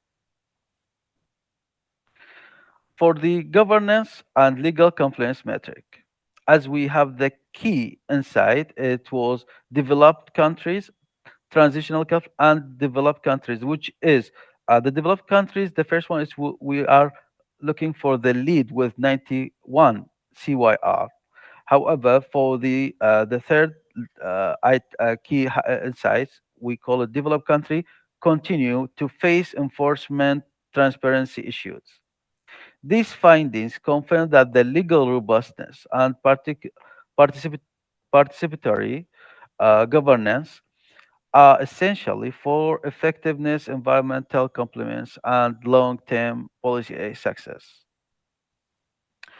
And when we are reaching for our discussion, this study confirms what well-structured and adaptive policies, especially hybrid and market-based mechanisms, deliver the most significant reduction in particulate matter 2.5 and nitrogen dioxide. Technologies integration, particularly through predictive AI and real-time monitoring, has improved responsiveness and enforcement. Higher policy elasticity in the recent years reflect increased regulatory efficiency. However, implementation barriers such as funding gaps and political instability remain major challenges in developing regions. Strong legal framework and public engagement are directly linked to higher compliance rate. The results emphasize that policy success reels not only on design, but also on institutional strength, technology, and inclusive governance. Policy insights, geospatial modeling. For this particular topic, we are revealed that air pollution is not confined by borders, and its impact are often shaped by regional dynamics. High spatial autocorrelation coefficient was higher the p-value of higher than 0.8 between countries such as China, Japan, Korea, and Western Central Europe. The urgent need of regional coordination policies implementation in one country may be undermined by weaker enforcement in neighboring area. This finding stress the importance of cross-border treats, shared monitor network, and harmonized standards. Geospatial modeling proves essential for designing policies that consider pollution flow patterns, enable government to plan joint intervention, and prevent uneven environmental burdens. So we're just going for the strengths of the study. Interdisciplinary approach, comprehensive time frame, innovation metric introduced, geospatial and temporal analysis, sector-specific insight, as we mentioned, which is industry, transport, residential, and agriculture, policy type comparison, and global scope. What are the limitations that we are facing during collecting the data? It was for this research, it was first of all national level data. We are hard to look at it or to collect it. Informal and unregulated emission resources, technology performance metric, delayed pollutant effect, and ecosystem feedback. For the future study, we can do we can look for the solving problems such as incorporating subnational database, expand TAPSI to include life cycle and cost benefit, study the co-benefit and air policies, explore real-time policy adjustment system using AI and satellite monitoring. As a conclusion, I want to conclude the presentation of today is hybrid and market-based policies supported by technology and legal clarity offer the most effective air quality outcome, strong governance, public participation, and adaptive system enhancing compliance. However, implementation barrier remain effective atmospheric protection require an inclusive, responsive frameworks grounded in data, regional cooperation, and institutional capacity building. Thank you for listening. Thank you for your presentation, Dr. Ibrahim. And now I want to invite to speak Denis Kotenko, Senior Software Developer and Associate Team Lead at 3Shape. Please, Denis. Hi, colleagues. I hope you can see me and hear me in my presentation. It's okay. We can see the presentation. Good. So now we're gonna talk about the digitalization of the education. What challenges and opportunities does it bring to us in the era of AI? So our parents in the previous century mostly studied only once in their life in some university and then worked really hard on some manufacture. But currently, according to research, average American changes their profession between 3 and 7 times through the life. And that number is going to be bigger because we are entering into the fourth industrial revolution caused by AI, and the job market will be reshaped.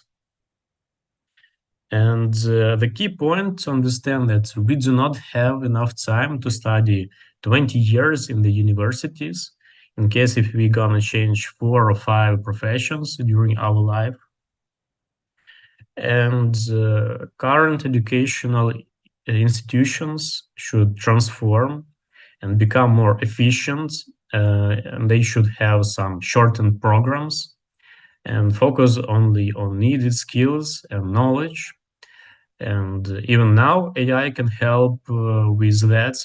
It can help with creation of the curricula and its actualization, prepare some technical materials, presentations, lectures, check and evaluate students, and schedules classes, and even personalize student learning experience.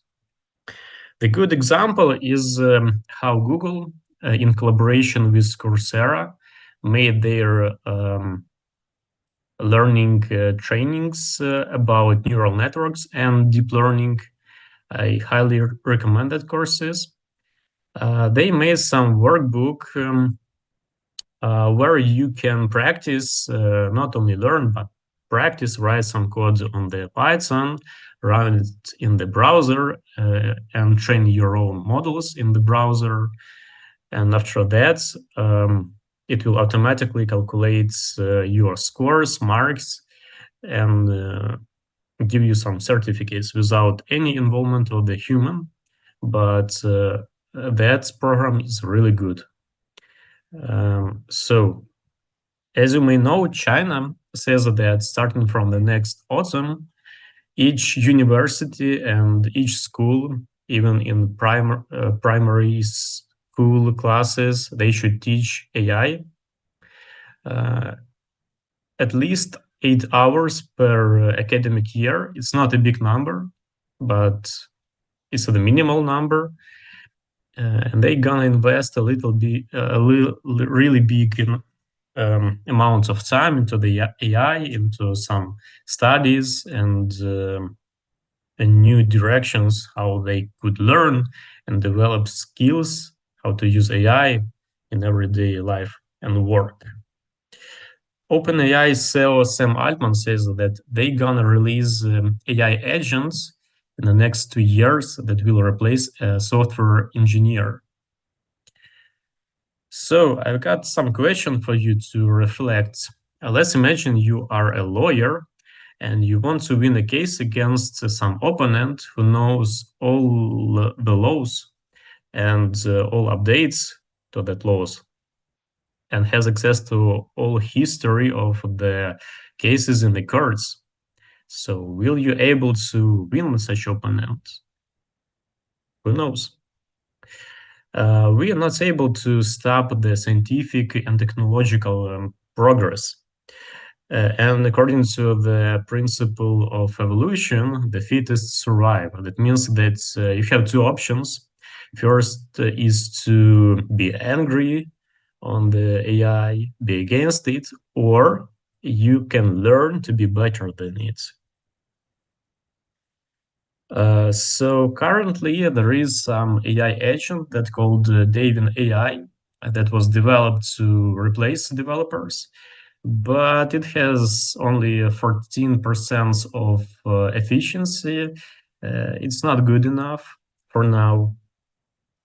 It's because current neural networks, they have some limitations in context windows. That is why they cannot do really complex tasks, but it's only for now. Also, adoption of AI has some risks and challenges. For example, AI can hallucinate. It may generate some false information that is not true. It can manipulate. For example, AI is trained on some data from the internet that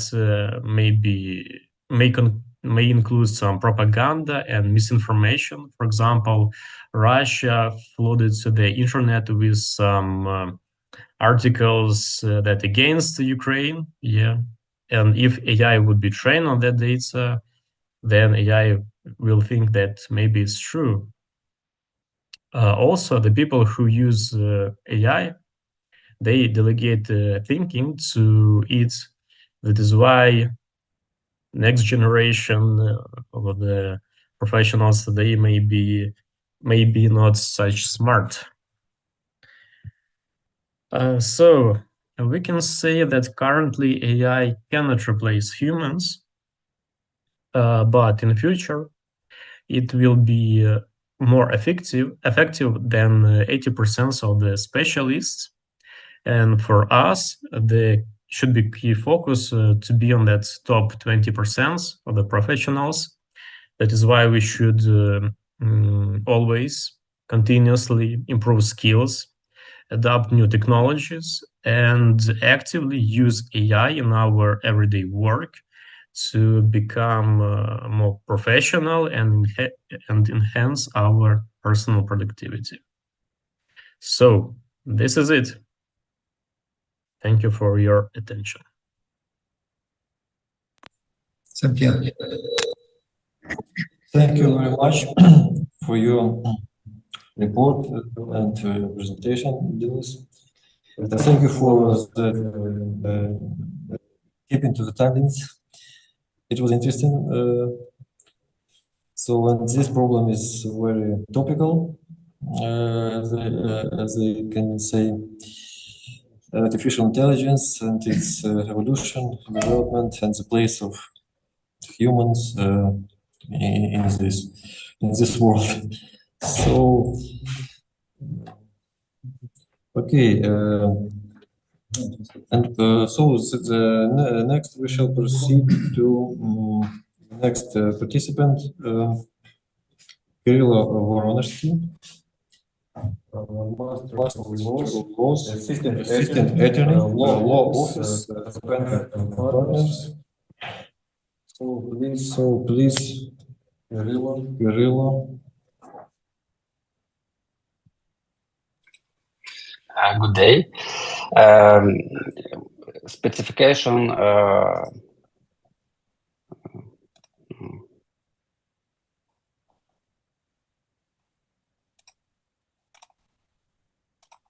Doctor, you can continue.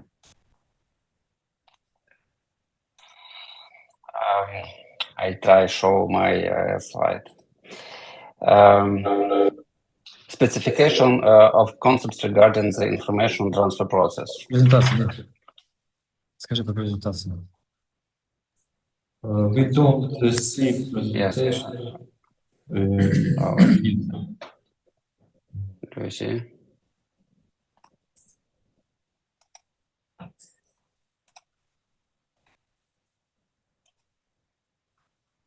Do you see? Not yet. It is not downloaded. Dr. Kirill, can you input this share at the middle? Just press share at the middle. Yeah. And share your presentation, please. Yeah.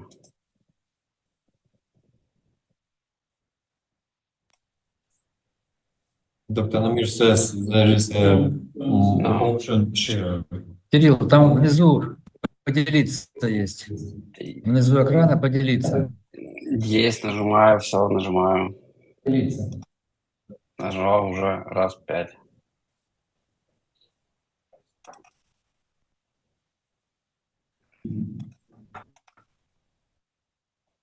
Yes. Do you see? Yes, can you open your presentation, please? Yeah. О, Yes. Okay. Сейчас не откроется. Specification. Нет, стоп, нет. Stop, please. Go to your presentation. Go to your slides. We couldn't see your slides.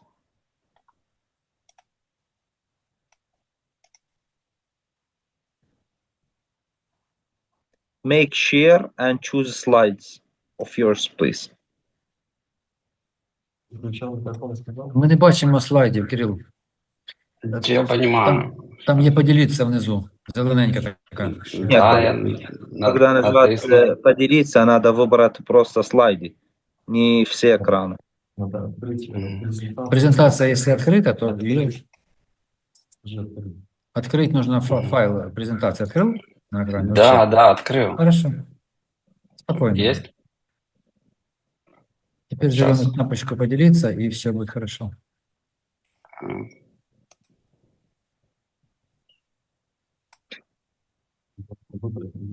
Есть?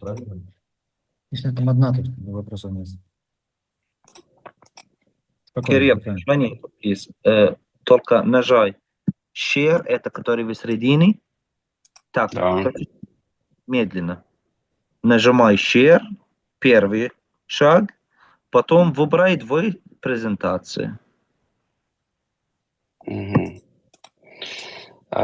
Но у меня не отображает выбрать презентацию. Файл открытый? Открытый. Хорошо. Теперь вот поделиться, высветится... Можно отправлять Димой и через Диму. Давай. Да, так лучше будет. Хорошо. В чат отправляю тогда. А ви зможете швидко перекинути мені чи що? Та ні, він зайнятий, звісно, не варіант. Моя почта есть, Кирилл? Сейчас отправляю, да. Ну если есть, это хорошо, я ловлю сейчас. Угу.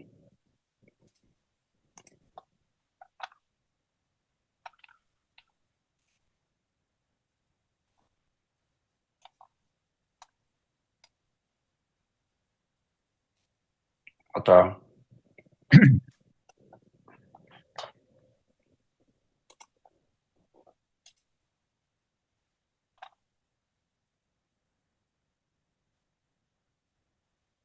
Пока не приходит ничего. Да не, он... есть. Сейчас, Кирилл, я открываю, секундочку. Да, спасибо большое. Сейчас. Так, открываю. Секундочку. Так, разрешить редактирование. Zoom. Сейчас я поделюсь так. Поделиться. Какая из них тут? Information, да? Да. Так, поделиться. Это, да? Да, все. Very thanks for your help. Okay, let's go. Specification of concept regarding the information transfer process.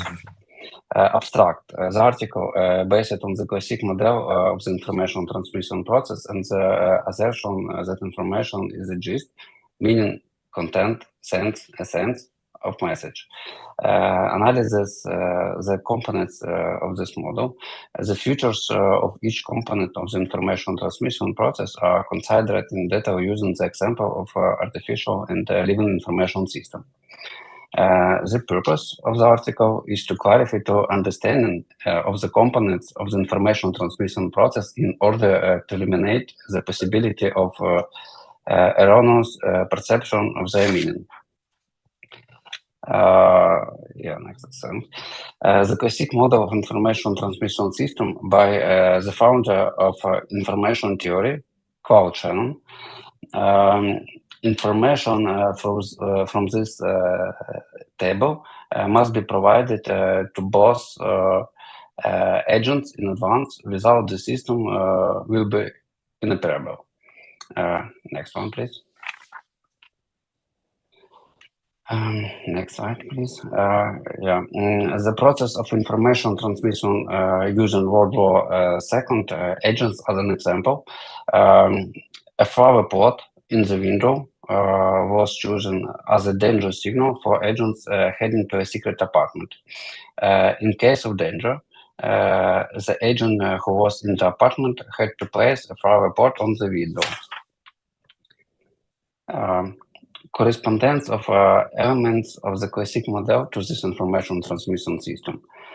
Information source and transmitter, the agent in the secret apartment, message, there is a danger, signal, a flower pot in the window, physical environment, transparent environment, receiver and destination, the agent heading to secret apartment.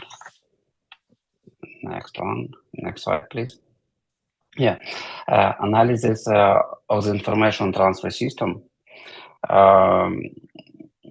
Look at this table. It lists the information that the agent must have in advance. Information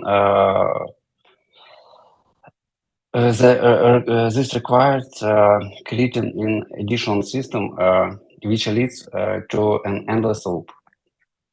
This problem can be eliminated if the agents have a common origin from the same information system.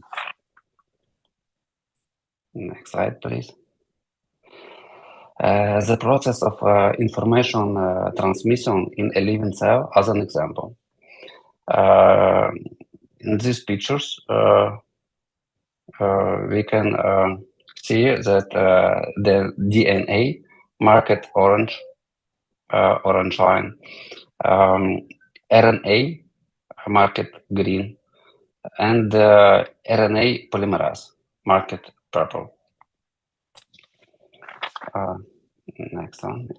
Analysis of the information transfer system in a living cell. RNA polymerase analyzes the sequence of nucleotides in the DNA molecule in order to detect the combination TA-AT, the essence of which is that the copying process should begin. During copying, the analysis of the nucleotide sequence continues to detect the combination quadruple A, which means that the copying procedure should be completed and return to the search for the next combination TA-AT. The format copies of DNA in the form of RNA chains are carriers of information for building or biological mechanisms of a living cell. A, adenine, T, thymine. From this example, it follows that the RNA polymerase mechanism contains knowledge about the meaning of the combination TA-AT, and quadruple A, without which the process of transferring control information from DNA to RNA polymerase would be impossible. Next slide, yeah. Conclusion. A necessary requirement for participants in the information transfer process is knowledge of the values of the carrier parameters. Without this, information transfer between participants is impossible. Science information must be also transferred to obtain this knowledge. An endless cycle is formed. To prevent this cycle, it's necessary for participants to have a common origin from a single information system where knowledge about information exchange is provided. This means that all systems that are able to communicate with each other originate from a single parent system. There is no other option for ensuring the possibility of information exchange. Thank you for your attention. Thank you for your speech and presentation, Kirilo. And we will meet. We will connect tomorrow at the same time. It will be 11 o'clock by Kyiv time. So it is as is stated in the program. Thank you for participants, everyone. And now I want to ask to switch on your cameras and we will make screenshots, several screenshots from our meeting, from our conference. Кирилл, тоже включи камеру, скрин сделаем. Let's turn on our cameras. Здорово.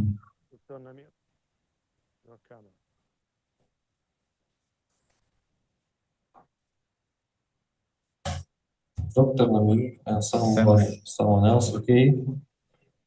Сейчас Настя надо сфотографировать. Денис, Ibrahim. Так, есть.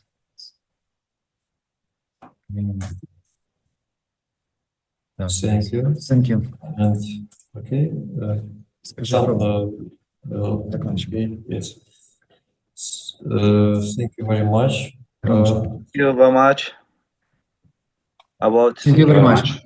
meeting, we will see you tomorrow at the same time. Thank you.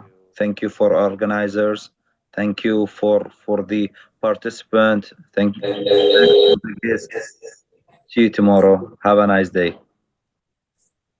Thank you. Bye. Bye. Bye. Thank you, Yaroslav.